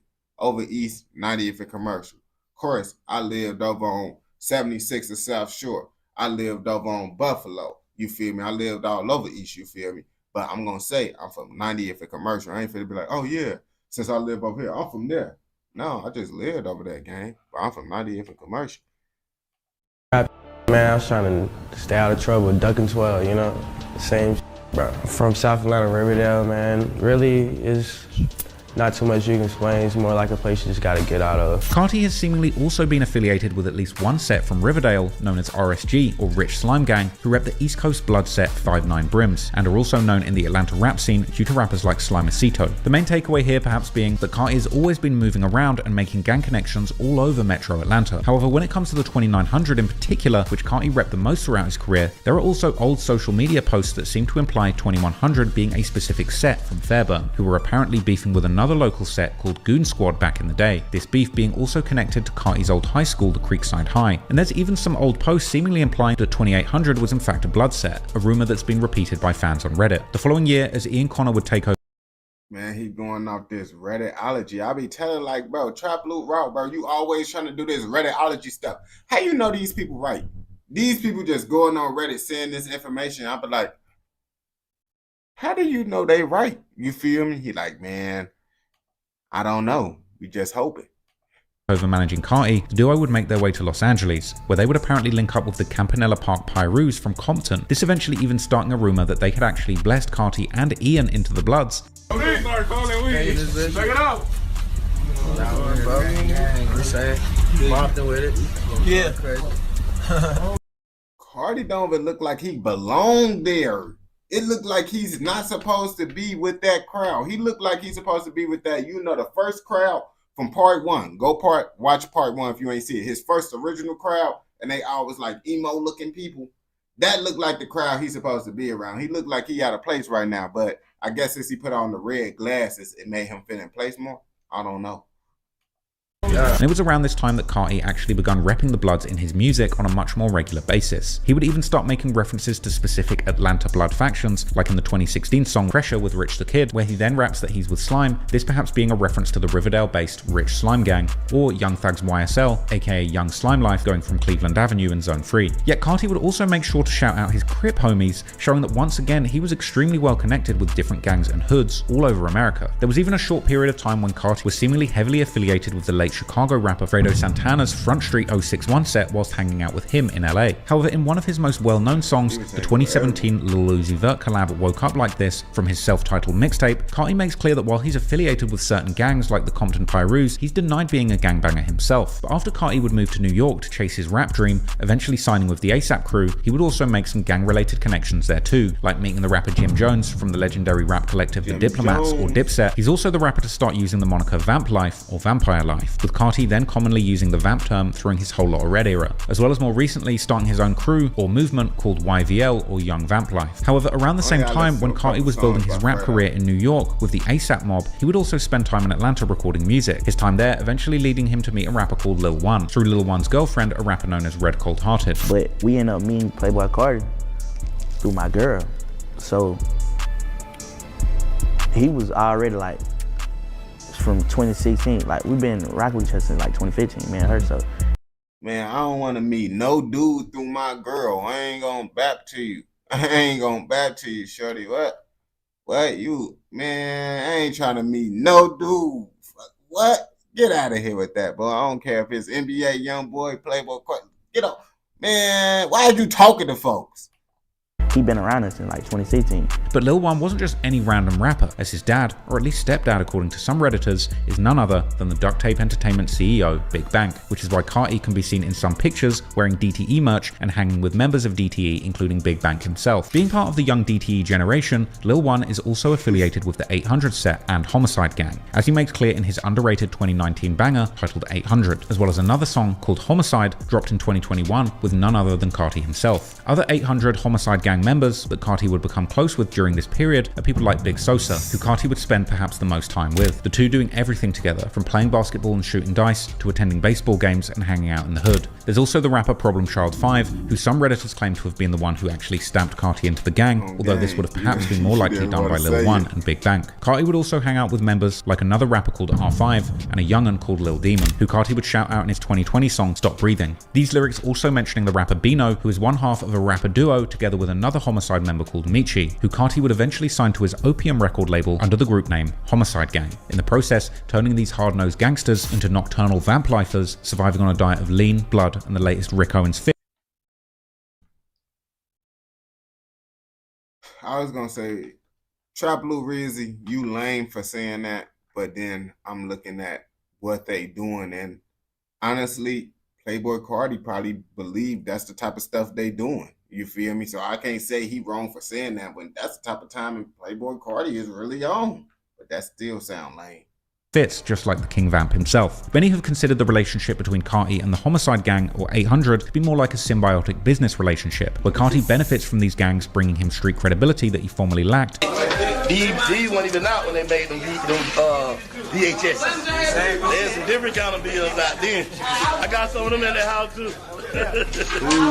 Meanwhile, the Homicide Gang and 800 obviously benefit greatly from all the attention Carti can bring to their numerous rappers. Not to mention guys like Michi and Bino getting officially signed to Carti's Opium label and no doubt getting a bag for themselves. However, others seem to think that Carti is basically getting friendly extorted by these gangs who use him for clout while supposedly giving him protection. That's what really lots of rappers. Can we like be real for a second, bro? Most rappers, real life, bro, the only reason why they got so many connections with all these gangs is because the gangs be like, oh yeah, I could get clout off of them. We could get money off of them. Every gang want to have a rapper friend. I ain't gonna lie to you. You see, man, some gang members will literally take 6ix9ine inside their hood if 6ix9ine giving them money. If 6ix9ine be like, oh yeah, I'll give you money. Man, what? 6ix9ine they most definitely gonna let 6ix9ine come to their hood. They gonna be like, man, we just using him for his money on. You know what they gonna say. That's gonna be their excuse. But arguably not having any real love for him as a person. But whatever the truth is, becoming part of a notorious gang in Atlanta does not come without its own hardships, and in recent years, Carti has certainly become familiar with the dark side of the streets. As mentioned, Homicide 800 used to be close with the Henchman gang, and there's numerous photos and videos showing their members together, with Henchman members like Ola Runt making appearances in the music videos for rappers like Lil One. While in the August 2019 music video for Ola Runt's early hit song Feel Like Goo Wop, he can be seen together with Big Bank and Lil One, while actually supporting an 800 shirt himself. Ola was seemingly cool with Carti himself around this time too, shouting him out on his social media. During a November 2019 Hood Rich radio interview, Big Bank would even shout out Ola as the #1 up-and-coming rapper to look out for in Atlanta. Some of the rappers maybe outside of your crew in Atlanta that you would want the world to pay attention to that you think might be next to represent the city? Most definitely Ola. I don't even know nobody from that little set, you feel me? I don't really listen to them, bro. I told y'all, bro, the only Atlanta rapper I listen to, bro, is Lil Baby. And people might be like, oh, you bogus. That's my favorite Atlanta rapper, Lil Baby. That's currently rapping, that's Lil Baby. I run. He got my neighborhood. Going hard, yep. Ola, he going nuts right now. However, soon after, things between Ola and Big Bank would deteriorate quickly, with rumors later circulating that this possibly had something to do with Ola refusing to sign with Bank's DTE label, as during early 2020, it looked like Ola was in fact trying to sign to Gucci Mane's 1017 Records, receiving an iced out chain from Mr. Zone 6 himself. I mean, let's be real. He said he feel like Guwop. If he feel like Guwop, who you think he want to sign with? He didn't say he feel like Big Bank, did he? No, he didn't. So you already know who he going with. This nigga making. I gotta put it on. Whatever the real reason, Ola would then attack Big Bank on social media, even posting the clip of Bank shouting him out on the radio, while accusing him of being two-faced and actually hating and lying on him behind the scenes. Big Bank would reply in the comments saying that they never tried to sign Ola, and that they instead tried to help him to get signed by numerous people without expecting anything in return, before dissing both Ola and his father. Big Bank was clearly in his feelings, posting also a long message on his own social media, once again dissing both Ola and yeah, I ain't gonna lie to you. People would say, oh yeah, I'm not my feelings, I'm not my feelings. But then you got this whole thing on the internet. When you got a whole paragraph on your story, you can't say you not in your feelings. It ain't nothing that you can say to say you not in your feelings. I'm sorry to tell you, bro. So if you type a whole paragraph out, just know everybody think you in your feelings. And his dad. Meanwhile, Ola would do far more than just type on social media, dropping a scathing diss track in April 2020 titled Mob Father, Big Bank's nickname in Atlanta being the Godfather. But he would diss both Big Bank personally, as well as sets like the Homicide Gang, claiming that Bank got ran out of Zone 6 and had to move to 800's hood in Zone 3, and the Homicide Gang was scared of the henchmen behind the scenes. Bank and Lil One would react to the song seeming unbothered, while clowning Ola back. Look at this, man. You don't live kids in the video. Meanwhile, Homicide rapper Problem Child 5 would come out with a response diss towards Ola titled PP's Son, PP referring to Ola's father. Ola would keep dissing on social media, going live around the same time of Problem Child's song release and airing out both Bank and Problem Child 5, even taking shots at Carti, calling him a fashion blood who only pretends to gangbang to look cool without even knowing the inner codes of money murder. Hey, and Problem Child, your daddy name Big O. Big O is a preacher. Y'all heard Big O is a preacher, man. Big O is a preacher and he's a chef. He said your father's a preacher and a chef. I ain't gonna lie to you, bro. You know how they be saying it, bro. If you got good supporting families that got like they life together, bro, people always gonna bring that up if you in the streets. I ain't gonna lie to you. I ain't gonna bap to you. I told that to one of my homies before. I ain't gonna bap to you. I was like, gang, why you doing all this stuff, bro? Your family worked the job your whole life. Your family wasn't in the streets when they had you. My family was still in the streets when they had me. On gang, you don't need to be doing this. Your family worked hard to get you out of that lifestyle, so you don't gotta see that stuff no more. You feel me? Cook food, no dope. You heard me?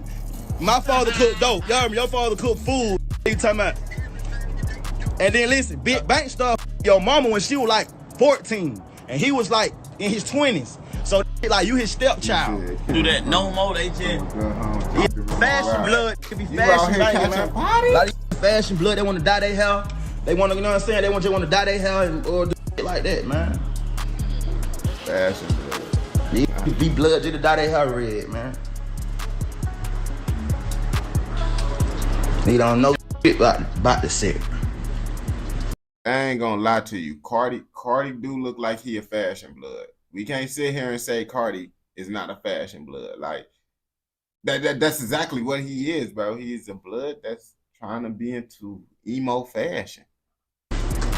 About the royal flush. About the fur 5 on the east.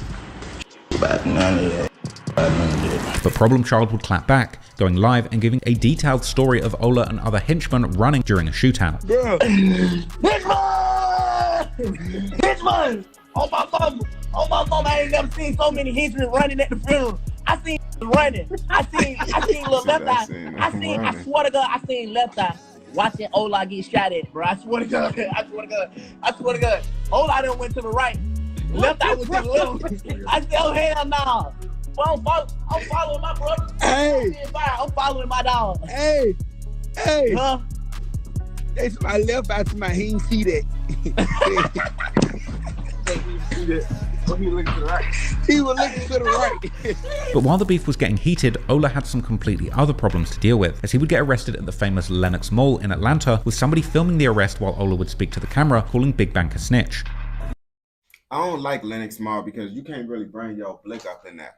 I ain't gonna bap to you. Like Atlanta, they be tweaking. People be getting messed up in Atlanta. If I can't carry my blick, I'm not trying to go. And the thing is, in Lenox, you can have your blick in certain areas, but once you get to a certain area, they got like you got to walk through like this little scanning machine thing, and yeah, they gonna know you got blick. On gang, because when I went to Lenox, I was walking, I saw it, I instantly hit that U-turn, whoop, went back outside. My homies don't, hey, why you going outside? Boy, y'all don't see what we finna walk through? We gotta go, bro. I'm not walking through that, boy. Y'all tweaking. Man, I ain't hang. Big back is the police too, man. Make sure you call that, man. Tell you folks big back a rap, man. All these telling on me, man. All y'all rats, man. My name I should know, man. All y'all rats.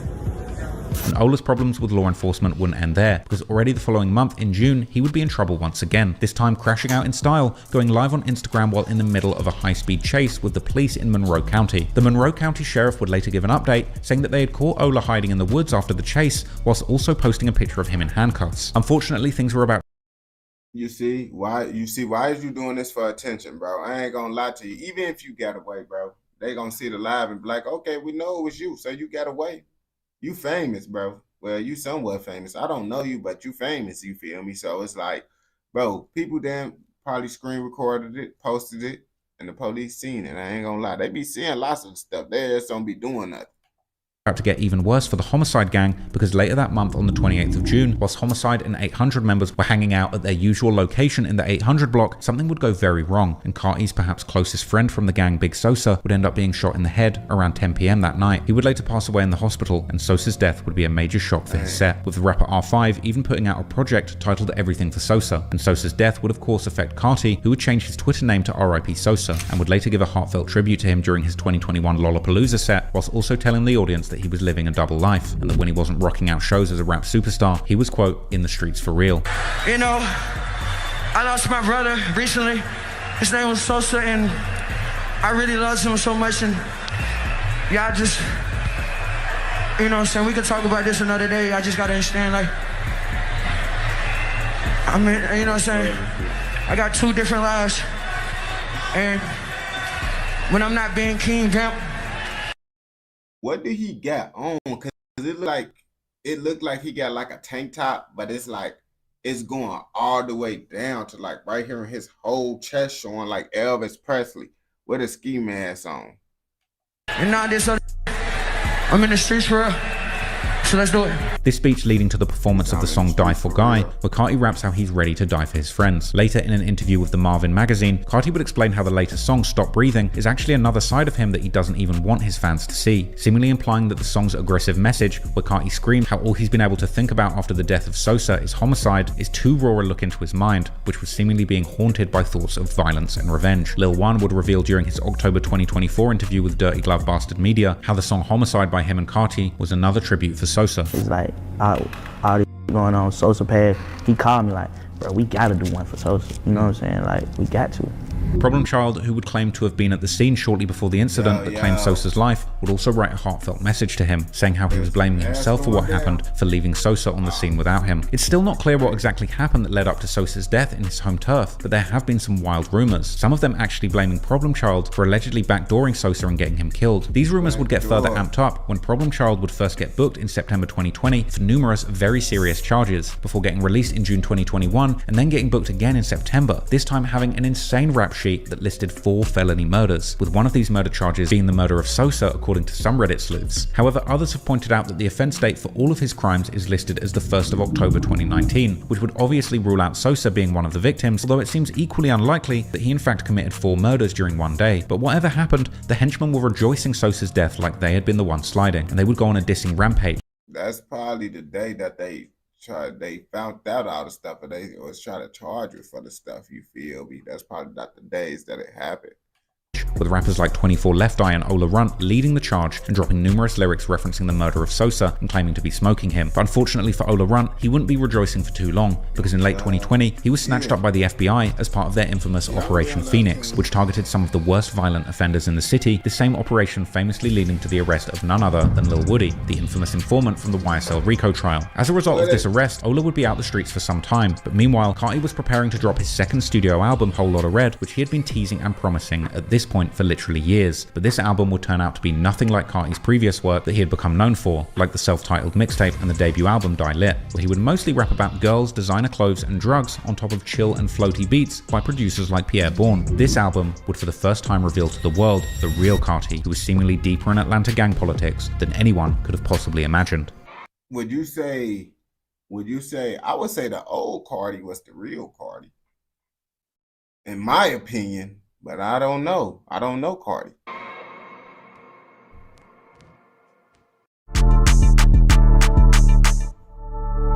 After Carti's 2018 album Die Lit went down as one of the most glazed trap albums in rap history, fans got on their knees and pleaded for Carti to drop again. After Carti dropped 2 projects back-to-back in 2017 and 2018, many people thought he would be coming back in 2019, but they forgot. This is a man who loves to tease albums and never drop them. Despite making 2 classics, Carti would indulge in a legendary game of cat and mouse with his fans, edging them on for an excruciating 859 days, characterized by over 2 years of cryptic tweets, leaked snippets, and mostly silence from Carti. This would turn posts on Carti's subreddit from fan posts into group therapy sessions. The hype all began in July 2018, just 2 months after Die Lit dropped, when Carti teased a snippet called Cancun, and in it, he rubbed cash on his bare stomach whilst rapping "My Stummy Hurt," which would become an instant meme. By August, Carti finally gave his next project a name, Whole Lotta Red, his title being a nod to his blood ties and love of crimson-drenched lean. But Carti being Carti, dangled the album like a carrot, teasing unreleased tracks at shows and then vanishing again. Rumors would swirl, and based on those close to him, the album was due in 2019. The next month in April, a legendary song called Pissy Pamper aka Kid Cudi, a collab with Young Nudie, would leak online. This one was a banger, mainly due to the hypnotic beat with an infected.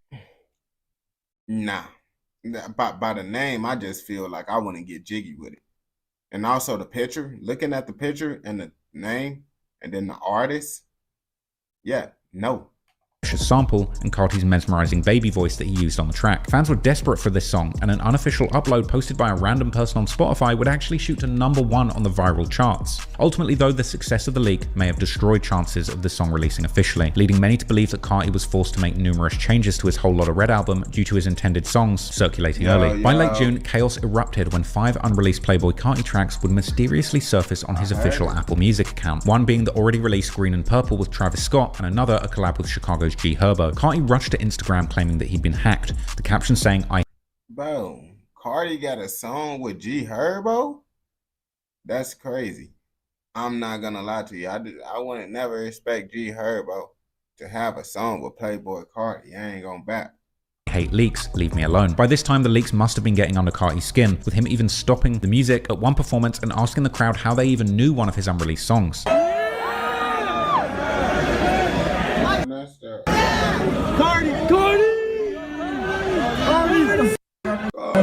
Apparently Carti thought he was playing unknown tracks, but was genuinely pissed off to find out on stage that the fans had already gotten hold of this song. These leaks weren't just early chances to hear songs, they were spoilers for this album that Carti was still working so hard on. Desperate to regain control, Carti took to the stage in Milwaukee that July to announce a featureless album release. I'm trying to drop my 60 days. I ain't gonna lie.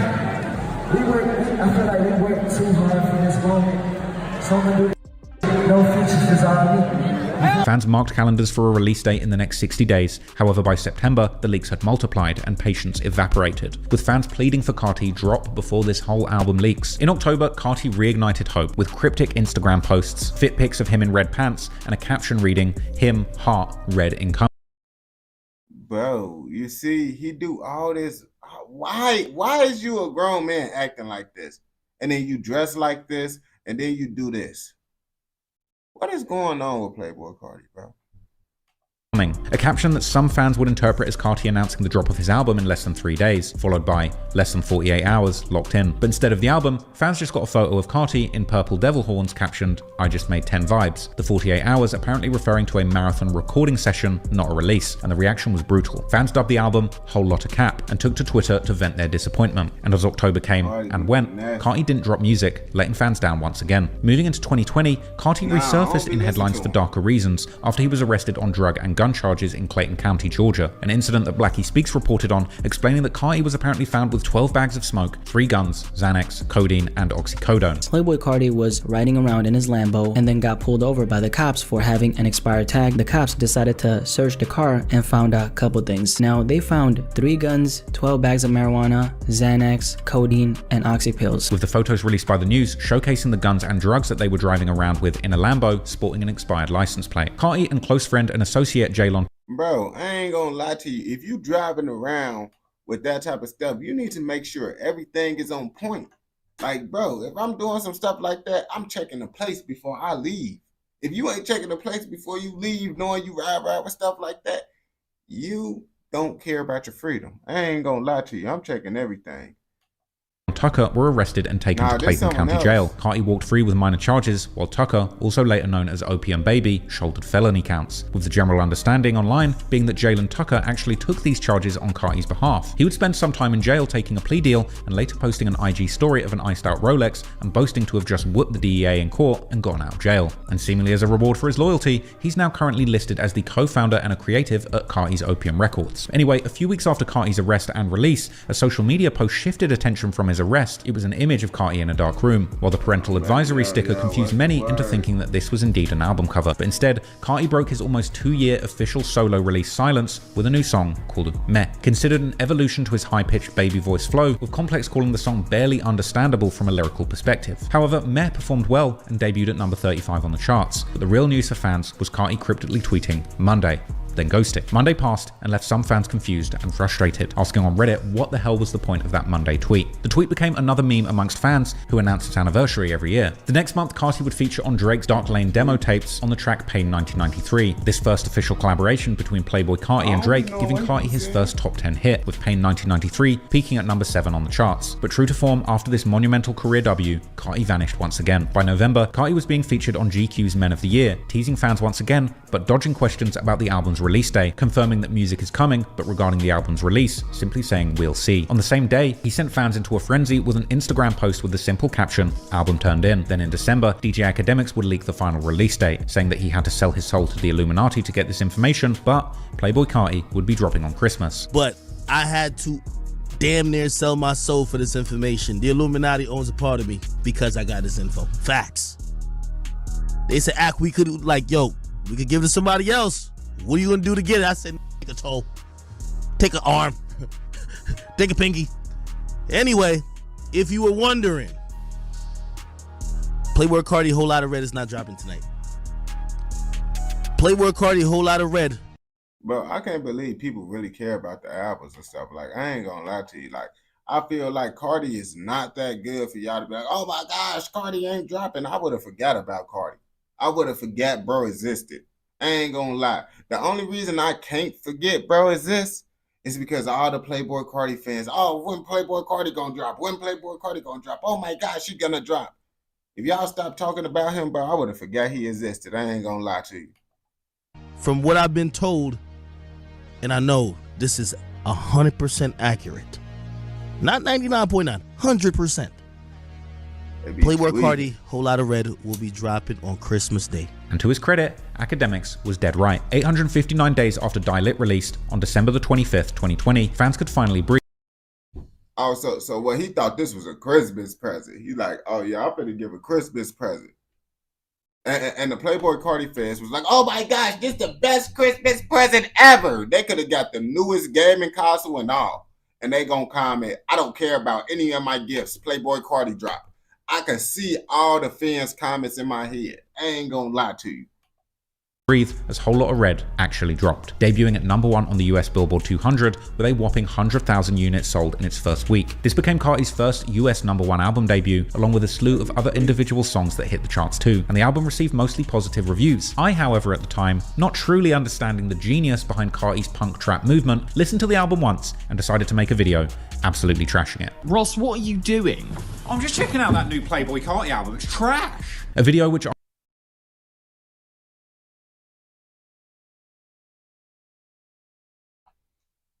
ironically wound up being critically panned and becoming the most disliked video of my career, a mark of great shame. But people... Yeah, you can't, first of all, bro, you should already know, bro. You cannot come talking crazy about Playboi Carti on the internet, bro. Especially doing it that way, bro, because it already just looked bad. Like, even a Playboy, even someone that don't mess with Playboi Carti gonna look at that and be like, bro, what do you got going on? So you know what the Playboi Carti fans gonna say when they see that, bro. You know they go hard for Playboi. Well, I eventually saw sense and took that video down and actually gave Whole Lotta Red another chance. I listened to it several times during a very... Bro, oh my God. So you telling me that the Playboi Carti fans literally made you delete your video and listen to the album 7 more times. So you forced yourself to like Playboi Carti because people didn't like your video that you made. Bro, You a very weak-minded man, bro. You gotta be strong on what you believe now. Very long trip, and at that point I finally got it. I could understand the sonic genius behind Carti's music, the punk rock trap mashup that created a truly unique experience. At the time, I was looking for lyricism, a real story, and good songwriting. I was looking in the wrong place, because Carti's music doesn't provide any of those things. It's all about the vibes, the aura, the repeatability, and the energy that these songs give you when you throw them on. Did you just repeating what they said inside the comments? Because I ain't gonna lie, people be saying this stuff in the comments, and they be trying to explain how I don't understand, and I be like, nah, bro, nah, I can't get jiggy with it.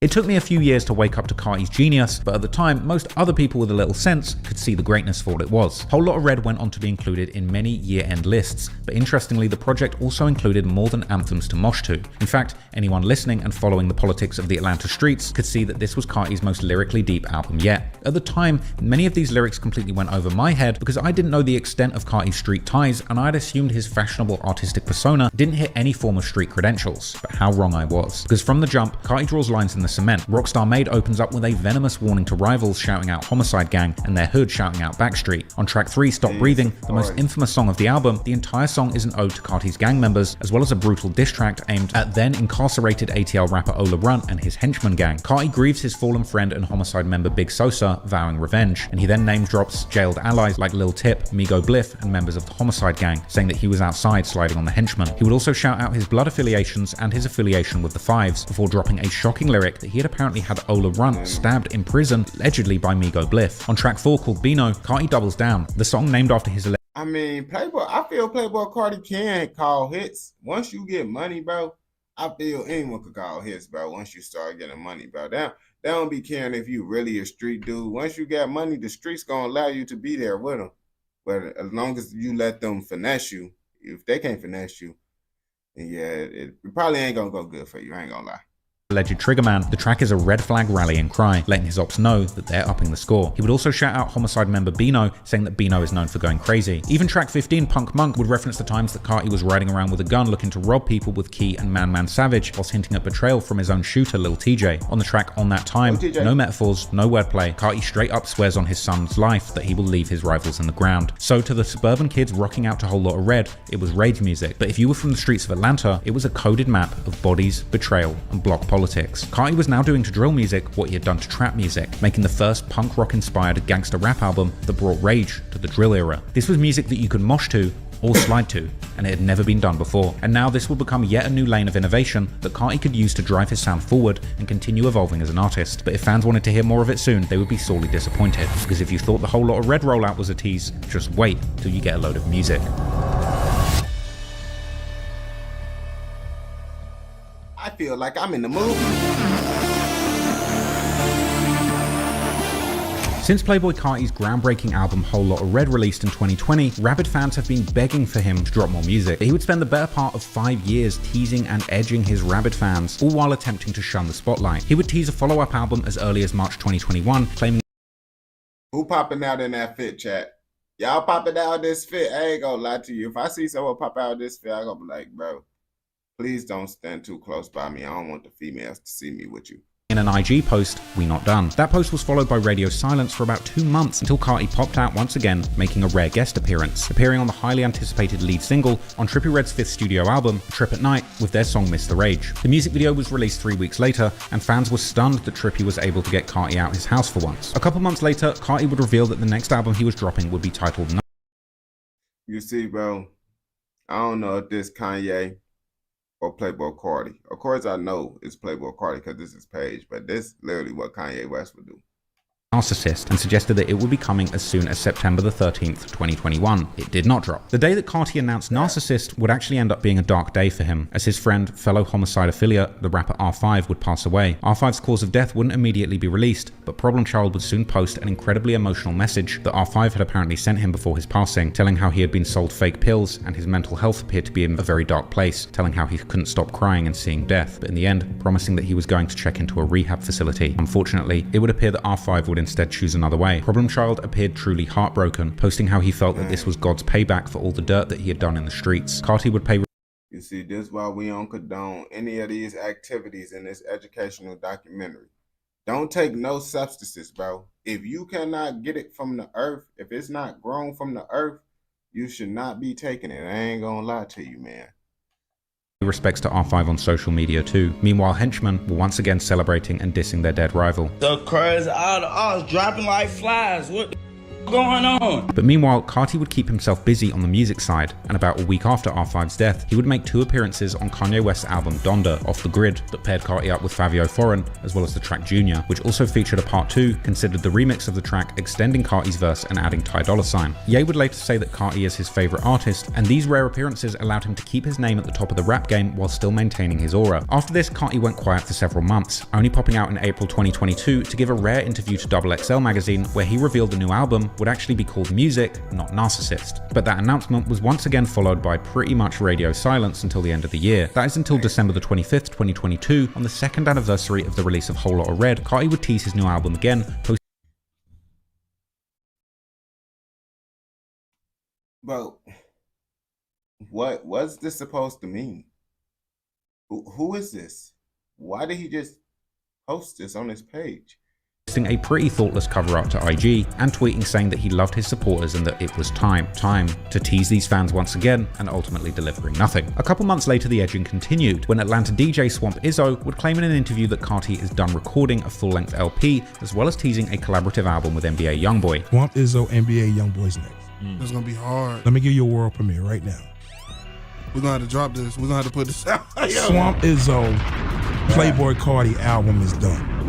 Oh! This interestingly was just a month after NBA YoungBoy released his album I Rest My Case, with a clear inspiration from Carti and his rage music movement. They were rumored to have created an album together called 00 Trey, inspired by both their crews, with speculation fueled by the revelation that Carti had gifted YoungBoy a chain. This tape never materialized, however. But Carti was still cooking up features behind the scenes, and he was about to I ain't gonna lie. If NBA YoungBoy and Playboy Carti actually made a song together, that would break the internet, just because NBA YoungBoy fans is about just as bad. Now, Playboy Carti fans is worse, but they fan base together, coming together, that's gonna break the internet. You know it. I ain't gonna lie to you. make another iconic song. The July 28th, 2023 track Fiend brought Travis Scott and Playboy Carti back together again. Dropping as part of Scott's fourth full-length studio album Utopia, the track became a mosh pit anthem, with Travis starting a trend of performing this same track over and over again at concerts, looping the track on stage 10, 12, and reportedly even once 24 times in a row. Fiend was a certified hit and peaked at number 5 on Billboard. Carti was really doing something that had never been done before. He was making himself scarce from the scene, constantly avoiding the limelight, but strategically using these collaboration moments to maintain his spot at the top of the rap game. But fans wanted Carti and they wanted his solo album desperately. In November 2023, in an interview with Numero Berlin, Carti opened up on the significance of the music album, calling it the most important moment of his career, and elaborating on his bizarre creative process, revealing that he'd actually spent 3 months locked in a Parisian. All this piercing on the face stuff, I don't understand why people do that. Cave recording, as well as revealing that when he records back in Atlanta, the tensions are extremely high, presumably from the gang war, suggesting this gives his music recorded there a different kind of bite, and also possibly inferring that perhaps it would be best for his safety if he stayed out of Atlanta. At the end of 2023, Carti posted an IG post with an artwork saying "I am music" that looked like it could be the cover art or typeface of the much anticipated album, with Pharrell Williams tweeting it with the caption "Prepare," prompting Carti to share that, sparking speculation that Pharrell was indeed working on the project too. This was followed by DJ Academics announcing on stream that the project was due in January 2024 and that it would be the greatest thing you'd ever heard. Just a day later, on December the 8th, 2023, Carti would finally bless fans with his first solo release in over 3 years, the song Different Day. A surprise release from the Opium Instagram account, it came along with a music video showing Carti vibing to the song next to a Lambo Urus, but this wasn't officially released on his channels or streaming platforms, committing to the underground approach that had kept his music buzzing amongst core fans, with Carti basically doing everything he could to intentionally keep his music and persona out of the mainstream conversation. A few days later, Carti would surprise fans once again with a Kanye West produced track called 2024, as well as a music video that was bound to blow up, depicting Carti smoking cigarettes at the gas station. Over the following weeks, the usually reserved Carti would flood the internet with music. His next song, Hood by Air, featuring Carti in a warehouse surrounded by goons and his label mates, and the title for Hood by Air was stylized by incorporating 2 zeros rather than the letter O as a reference to his Opium label, something he'd continue to do on subsequent releases. The following month, Backrooms dropped, being Carti's 4th pre-release single to his upcoming album and the 4th official collaboration between Carti and Travis Scott, and it came with another lo-fi music video that showed Carti roaming around what I assume Bro, he looked like a generic Assassin's Creed character. Is the Opium label offices on a normal working day. That track would be followed by a legendary one, Evil Jordan, the title being a reference to his birth name and the evil demonic persona that he's cultivated over the years. Evil Jordan came along with another lo-fi that had a funny moment where he flexes a G-Wagon spare wheel cover in his kitchen. Carti was finally blessing his fans with the music they'd been begging for, and for a moment it looked like he would finally be opening up and doing some press, as rap fans would be sent into a frenzy when it was announced that in February Carti would be appearing on Adin Ross's Kick livestream. Adin reportedly had agreed to pay Carti $2 million to appear on the stream, with Carti turning up in what looked like a gimp mask and saying very little before leaving after just over 5 minutes. Adin would seemingly pay Carti part of his fee in cash during the stream, and after receiving the bag, he didn't hang around for long. While he was there, Carti would tease his music album, saying that it was coming in 2020. I ain't gonna lie, Carti was acting weird, bro. I seen that clip, bro. I felt a little bit bad for Adin Ross. I'm like, dang, Playboy Carti real life just got over on him. Like, he could have at least did something up on there, play some music that they never heard or something. He just acted weird. He had a whole bunch of just people just standing in the back in all black. Before leaving abruptly, and after his abrupt exit, and a very annoyed Adin Ross would actually call to cancel the private jet that was booked for Carti to say that he was taking it for himself. Carti's antics were arguably the perfect publicity stunt to match his mysterious and abrasive persona, but ultimately music still came first, and he wasn't taking his eyes off the high-profile feature game that he'd already been dominating. Later in February, he would have more back-to-back bangers with Ye as part of him and Ty Dolla $ign's Vultures project, appearing on the track F Some, which went number 23 on the charts, but that was just an hors d'oeuvre for the main event. The hit track Carnival, which also featured Rich the Kid and came with a visualizer that was likely the result of asking ChatGPT what a rap video would look like if the Germans won World War II. The track would be a hit, peaking at number 1 on the Billboard Hot 100 and giving Carti his first and only chart-topping track of his career. This was the perfect momentum for Carti's solo music, and a month later he would drop another solo track. Carti's 6th teaser single from his upcoming studio album, I Am Music, was titled Ketamine. The simplistic music video for the track was actually released through the Opium Instagram, and the video included gritty and raw scenes of ambiguous figures in a trap house preparing guns and knives for war, along with scenes of Carti rapping aggressively in a room to a guitarist and spazzing out on a dirty mattress. But Carti wasn't done slaying features still, and the same month he would appear on one of the biggest albums of 2024, the track Type Stuff, along with Travis Scott from Metro and Future's We Don't Trust You album. The song would peak at number 2 on the Billboard charts, and now with a number 1 and a number 2 hit within just a matter of months, this would be the perfect time for Carti to keep releasing solo music. But in classic Carti style, he continued toying with the fans and going quiet for a few months again, then popping back out on June the 17th with a 10-second snippet of solo music on his Instagram, which was frankly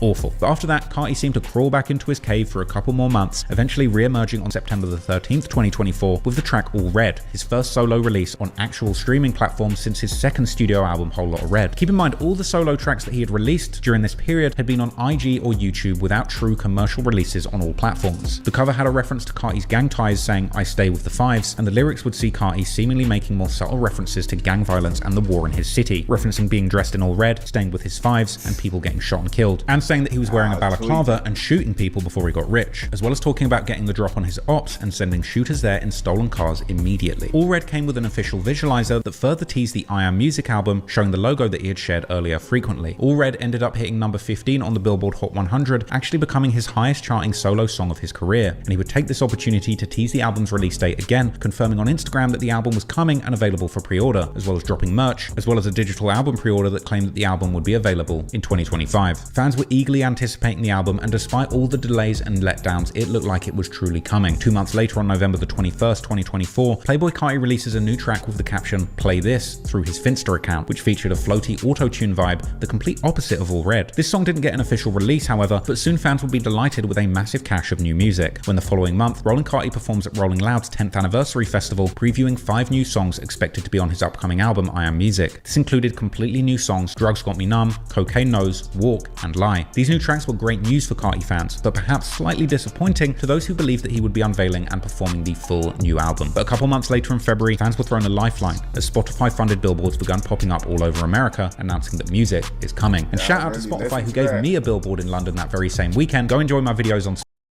Whoa. Why did Trap Lou Raw? Well, what did he get a billboard for? Trap Lou Raw. Crime scene.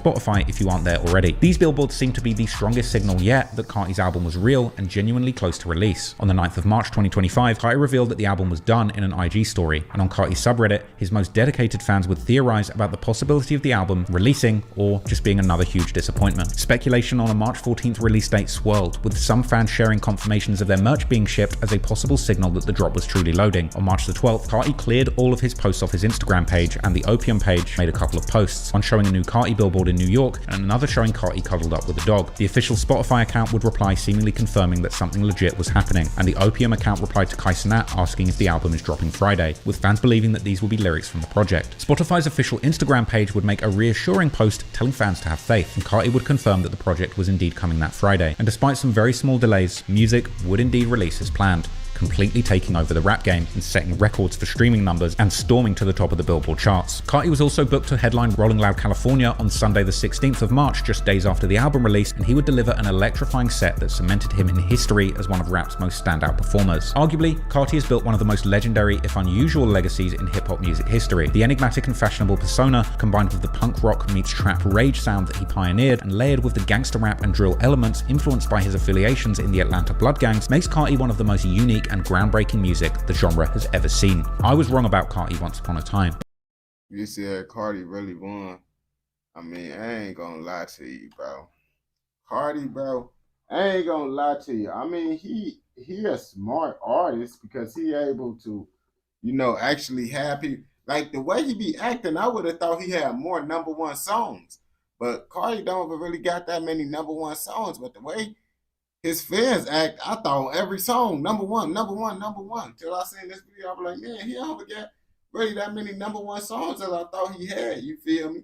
But now y'all know what Playboy Carti got going on. Y'all thought it was just all sweet with Playboy Carti, but you see he really in the streets. You feel me? So if y'all want more educational documentaries like this, don't forget, like, comment, subscribe, turn on post notifications, so you never miss out on any educational documentaries like this. Okay. Man, you Playboy Carti, bro, I'm trying to tell you, bro. They said he the biggest gangster. He the biggest gangster, bro. Ain't nobody more tougher than Playboy Carti. King Vamp the Third. I ain't gonna bap to you, bro. It depends on what page it is. I ain't gonna bap to you because only I'll be doing different pages on my Twitch till I make sure it's good.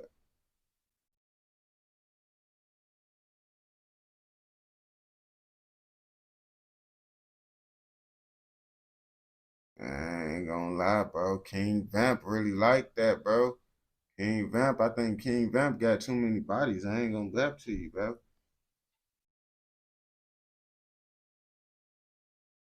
King Vamp, real life 2 gangster, bro.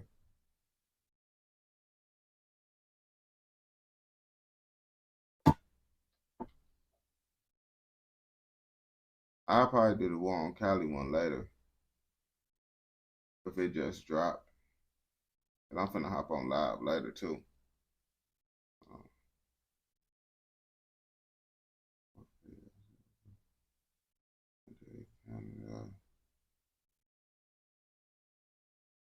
Okay, that's what I need to do. All right.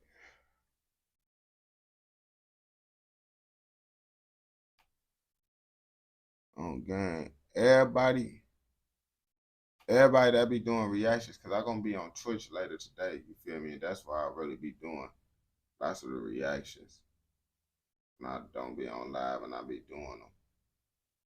Everybody, leave a follow on the Twitch. Cause YouTube rules be tweaking. So if it's a different page outside the ones that I normally do, go to the Twitch. And I do it on Twitch when I hop on live later today. If anybody trying to do requests, follow the Twitch. I'm gonna be up on there.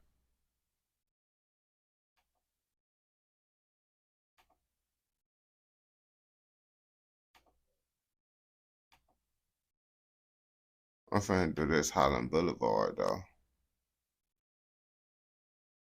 This Holland Boulevard guy from the Netherlands.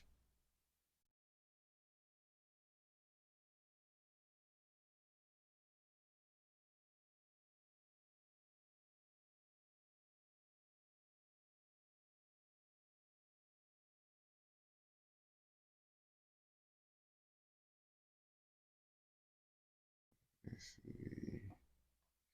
Which one should I do about the Netherlands?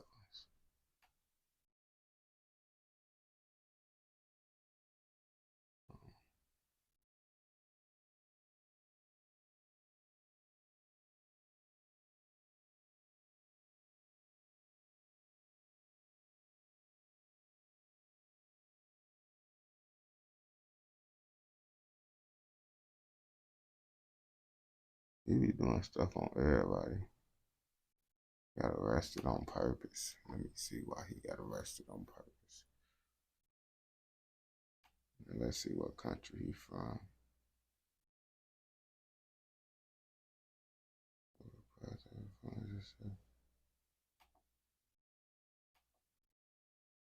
What country is this?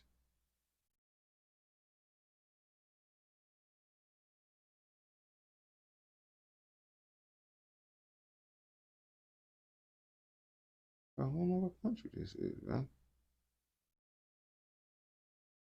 Oh, let me see what country this is. Imagine this. Your little brother. Let's see, he ain't gonna tell me what country this is. The tragic aftermath of a brother and finds himself in the underworld. I'm just gonna say Europe. Yep. I'm just gonna say Europe.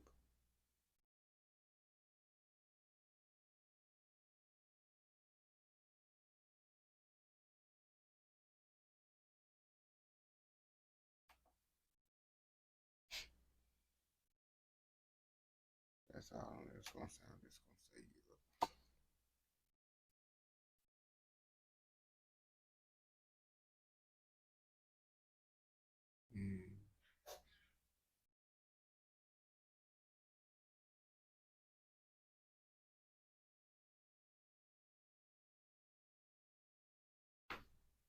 Hey, bro. Europe. Europe is a very wild place. I know it's lots of places in Europe, but you finna find out which place really get wild. You feel me? It's lots of wild places, but this one of the most wild places. I ain't gonna say it's one of the most wild places, but it do get wild out here. Now, where we going in Europe? Honestly, I don't even know, man. I don't know where it is at in Europe, bro. So that's why I just gassed it up. But let's see. Imagine this. Your little brother is one of the biggest and wealthiest coke smugglers in the entire European Union. And then, all of a sudden, someone betrays him and takes his life. This drastic measure was solely taken to knock him off his top spot and seize all power. So someone backdoor my little brother. I ain't gonna lie to you. I think I might have to crash out, bro, because I don't know. I can't deal with no one backdooring my brother, bro. That's pretty wild, especially if I know the person. I personally know the person, because it's like, if you cool with my little brother, 9 times out of 10, I'm gonna know you. So it's like, that's gonna make it even worse. As the oldest brother, you are now suddenly at the helm of his organization, involved in a bloody feud with some of the most ruthless criminals there are. And the worst thing is, your ruthless opponent is far from done yet. In fact, they want your head next. What is there to do? Only one thing. This is the story of Karim Bouyakrishan. First things first, it was just past midnight on the 28th of August 2014 in Benahavis, Spain, when Samir Scarface Bouyakrishan went to Cafe All-in-One. At that point in time, Samir was by far the biggest smuggler in the Netherlands and among the top of Europe. Why is his name Scar? Bro, Birdie got one scar on his face. He got one scar on his face, and that his name Scarface. Folks want to be Tony Montana. Some say he made well over €1 billion, as his rise coincided with the rise of coke usage throughout Europe. Saying Samir was rich was an understatement. He was wealthy. An age-old rumor concerning him was that he once bought an entire mall in Dubai for $200 million in cash. Whether all of that was true has never been. I ain't gonna lie, I think y'all over-whooping it now. Now people over-whooping it, bro, talking about he bought a $200 million mall in Dubai. Come, that don't even sound realistic, bro. Like, I know he making a whole bunch of money, but buying a $200 million mall in Dubai, what's your point? What's your reasoning behind that, bro? You just making it easier for them to find you, bro. Getting this big old mall in Dubai. Been confirmed, but everyone agreed that Samir was known to have enormous amounts of money. Samir did not reside in the Netherlands anymore and spent most of his time in Dubai in Spain, where he was good at keeping a low profile and flying under the radar while reigning over his business. Despite always being on high alert, on that 28th of August, he must have. Bro, why do they look like they could be related to Peter Griffin? Don't they look like they could be related to Peter Griffin from Family Guy? Trusted the situation as he met with Nelfol and Najib, two criminals from Amsterdam. The three sat down with each other and had a drink, nothing out of the ordinary. But then, all of a sudden, someone ran up to their table and multiple shots rang. Samir was fatally struck. Nelfol and Najib quickly left the table and down went the Netherlands' biggest smuggler. A hit that would have far-reaching consequences. Bro, I ain't gonna back to you. Me personally, I don't even like sitting down, going out to eat in person just because I don't really like being around a whole bunch of people, but I will go out to eat. But if I had ops and I was really out here in the streets like a kingpin, I'm not going out to eat. I don't like to go out to eat already, and I don't got no ops. So if I had ops, I'm most definitely not going out to eat. Everything is going to be takeout. I ain't going to lie to you. Consequences and caused a major shift in the underworld, just as intended by the ones who ordered it. Forward to September 2014, Samir had just been laid to rest in Morocco a few days ago when associates of his asked themselves the two most important questions. Who did it? And what do we do now? What do we do now? We have to find our base again. Everything has been disturbed. One associate replied via his PGP phone to another associate. We have to support that bald one. Then all will be fine, bro. You are right. We will never abandon the bald one. With the bald one, the two associates were referring to Samir's old. Folks, I would have gave him the nickname of Shiny Head because folks' head is overly shiny. It looked like he slapped baby oil up on his head before he walked out the house. Older brother, Karim. After the passing of Samir, the entire organization now became his to rule over. Karim is the oldest of 5 children, all of Moroccan descent, and grew up in Amsterdam Slotervaart. Together with Samir, he ventured into a life of crime at a young age. When Karim was 20 years old, he and Samir were arrested for stealing cars and selling them. They got sentenced to a jail sentence for a few months, but nothing too serious. After his release, Karim tried to stay on the right side of the law and became a cab driver, hence his nickname Taxi. Meanwhile, Samir went back to. Why would you be a cab driver knowing you in connection with the streets? That don't make sense because it's like, bro, you never know who gonna be inside your taxi, and they gonna be like, hey, ain't you folks them that hang out with folks them? Oh yeah, you already know it's over with for you. I ain't gonna lie to you, bro. You should not be doing no taxi stuff, especially if you're involved with street stuff. A life of crime and rose to the top of the underworld at an unprecedented pace. From petty theft to burglary to the drug trade, in the latter, Samir excelled. He was smart and approached the drug trade as a chess game. Smart and deliberate choices only. He most likely could have made it big in the upper world too, but he chose for the underworld and the fast money.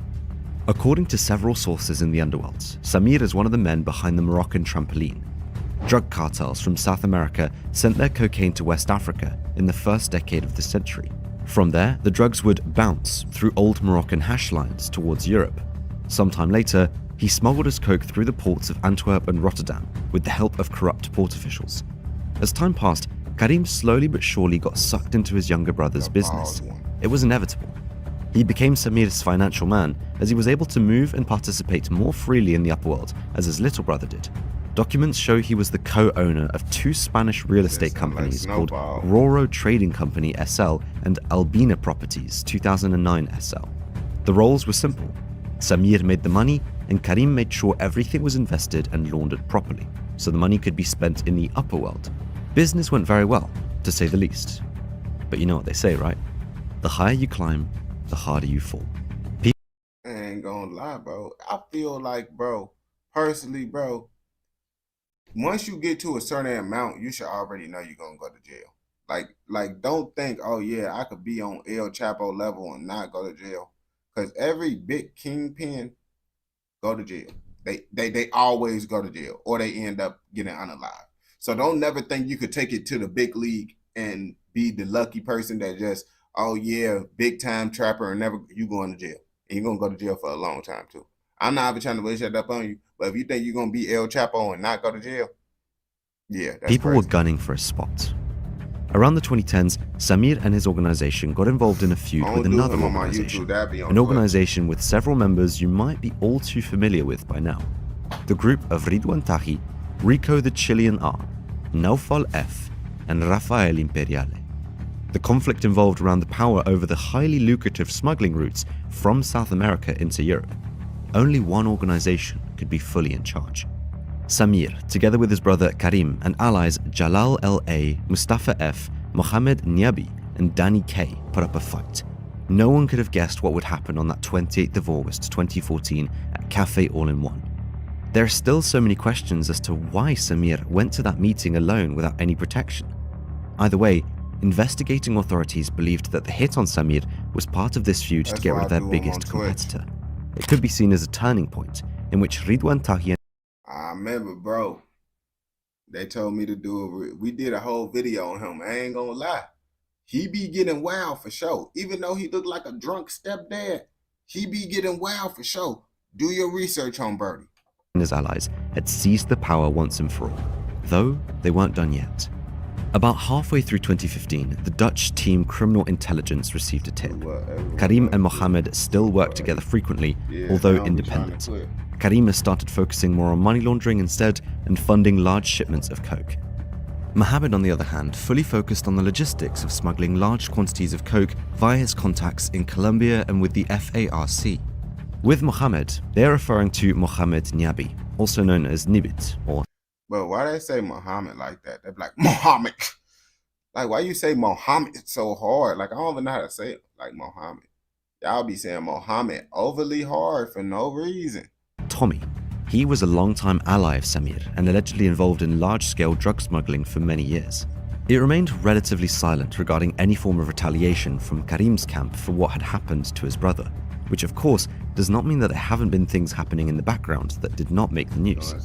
And something was definitely brewing in the background. We wouldn't have known about this until 2021, when court documents were released. Allegedly, Karim had contacted Salim the Snake B halfway in 2015. Salim was a broker who would accept orders to have people taken out and distribute them amongst his hitters. This job was serious. The target was none other than Naufal, and the price on his head was a staggering 1 million euros. Naufal was hiding in Berlin, Germany at that time, and the three hitters were sent there to observe him. Naufal was frequently seen driving around in his Mercedes S-Class and getting a cup of coffee at Grand Cafe Cappuccino in a chic shopping street. It's crazy, bro. You just going out living your regular life and stuff, and then there's people out here watching you plotting to unalive you, bro. That's why you never know when it could be your last. So live your life to the fullest, man. We don't condone anything inside these educational videos. You feel me? This is a documentary. But nah, this wow. I still wouldn't never put no money on nobody's head though, just because it's like if the person end up getting caught, they might end up snitching on you, and then it's like, yeah, you unalived them, but now you in jail. And the whole reason you trying to, pay someone so you won't go to jail, but you still end up going to jail. So honestly, I feel like it's no purpose. Unless you got a real solid person that ain't gonna tell on you, bro. And you don't never know if someone's solid till they get put inside a situation to prove that they solid. The coffee shop is where Salim ordered his men to take Naufal out. Some of the PGP messages allegedly sent by Salim to his hitters read, "Bro, it's better to get off the bike and shoot as well. All of you have to shoot. It has to be through his head. He has to go." And you saying this through text? Oh yeah, bro, you most definitely gonna go to jail, bro. I don't understand why don't people bro, you gotta get up and go to him. y'all gotta have meetups, real life meetups. It should not be no emails, no texts, no calls, straight talking to each other face to face, bro. If you doing this type of stuff, and if you feel that's too much work, you shouldn't be doing this type of stuff. I ain't gonna lie to you. For every extra person you take out from his team, you'll get an extra 100k. He has to go, go, go. Don't think, oh, he's gone. No, fire a few more times to be sure. Bro, this man is so important. I have invested too much energy in this. One of the hitters replied, it'll be alright. He will go. That's the plan. I'll give him a headshot. Mind you, this was all bound to take place in a busy shopping street in broad daylight. They didn't seem to care if they hurt any innocent bystanders. More than 2 weeks passed as the men waited in an apartment in the Helmholtzstrasse, and their patience ran thin. On the 9th of September, the hit squad had to conclude that their mission failed. Naufal didn't turn up anymore. It's crucial to note that multiple people wanted Naufal gone, as he had taken many people out himself as well. So, Dutch police accredit this attempt to Karim, however also to several others. It could have been a culmination of different people working together as one. As Karim's alleged plans to strike back fell through, Ridwan Tahi was allegedly also working on his next attack. It's the 19th of September 2015 when, according to Dutch investigators, Ridwan Tahi furiously texted one of his allies and longtime friend named Dennis G, also known as Rasta. Ridwan wanted Karim gone as soon as possible. On my sons, I'm gonna let that SOB Karim and son of Scar sleep in Dubai pay attention. Dennis G replied, it's gonna be blood and misery, bro. Better let's focus on getting money first, Ridwan replied. Yes, but these have to go fast, Rasta. They have a lot of money and have put a lot of money on our heads. Okay then, indeed you should go and declare war, but king money and having balls are two things. You and Tito have cow balls. They are all coke-sniffing morons. They will find out. They really think money is going to save them. Okay then, just declare war, king. Start it, Dennis replied. Tahi then said, yes, exactly. Go take out everyone who does a— Bro, they said, they calling Brody King. My boy, they said Brody King, bro. I ain't gonna lie to you, bro. All that stuff I ain't gonna back to you. I can't be doing all that, bro. That's a little bit too much, bro. anything with Karim, just everyone. Then just let him feel it in his pockets and he can't go anywhere. It's clear what Ridwan wanted. On the 27th of October 2015, a truck driver got kidnapped by men dressed as police officers. He was carrying a container with over 2,000 kilos of coke hidden in between pineapples. After further investigation, police determined that the coke was ordered and financed by Karim, Danny K, and another man. The truck was later abandoned. The container it was carrying was found a day later too, totally empty. A prime example that Karim took over his brother's business and kept it running, smuggling tons of coke. At the far end of 2015, Dutch police received intelligence that Yugoslav ex-commandos were hired and given the assignments to take out Karim and several other members of his group. The police decided to relay this information to Karim and explicitly warned him about the luring dangers.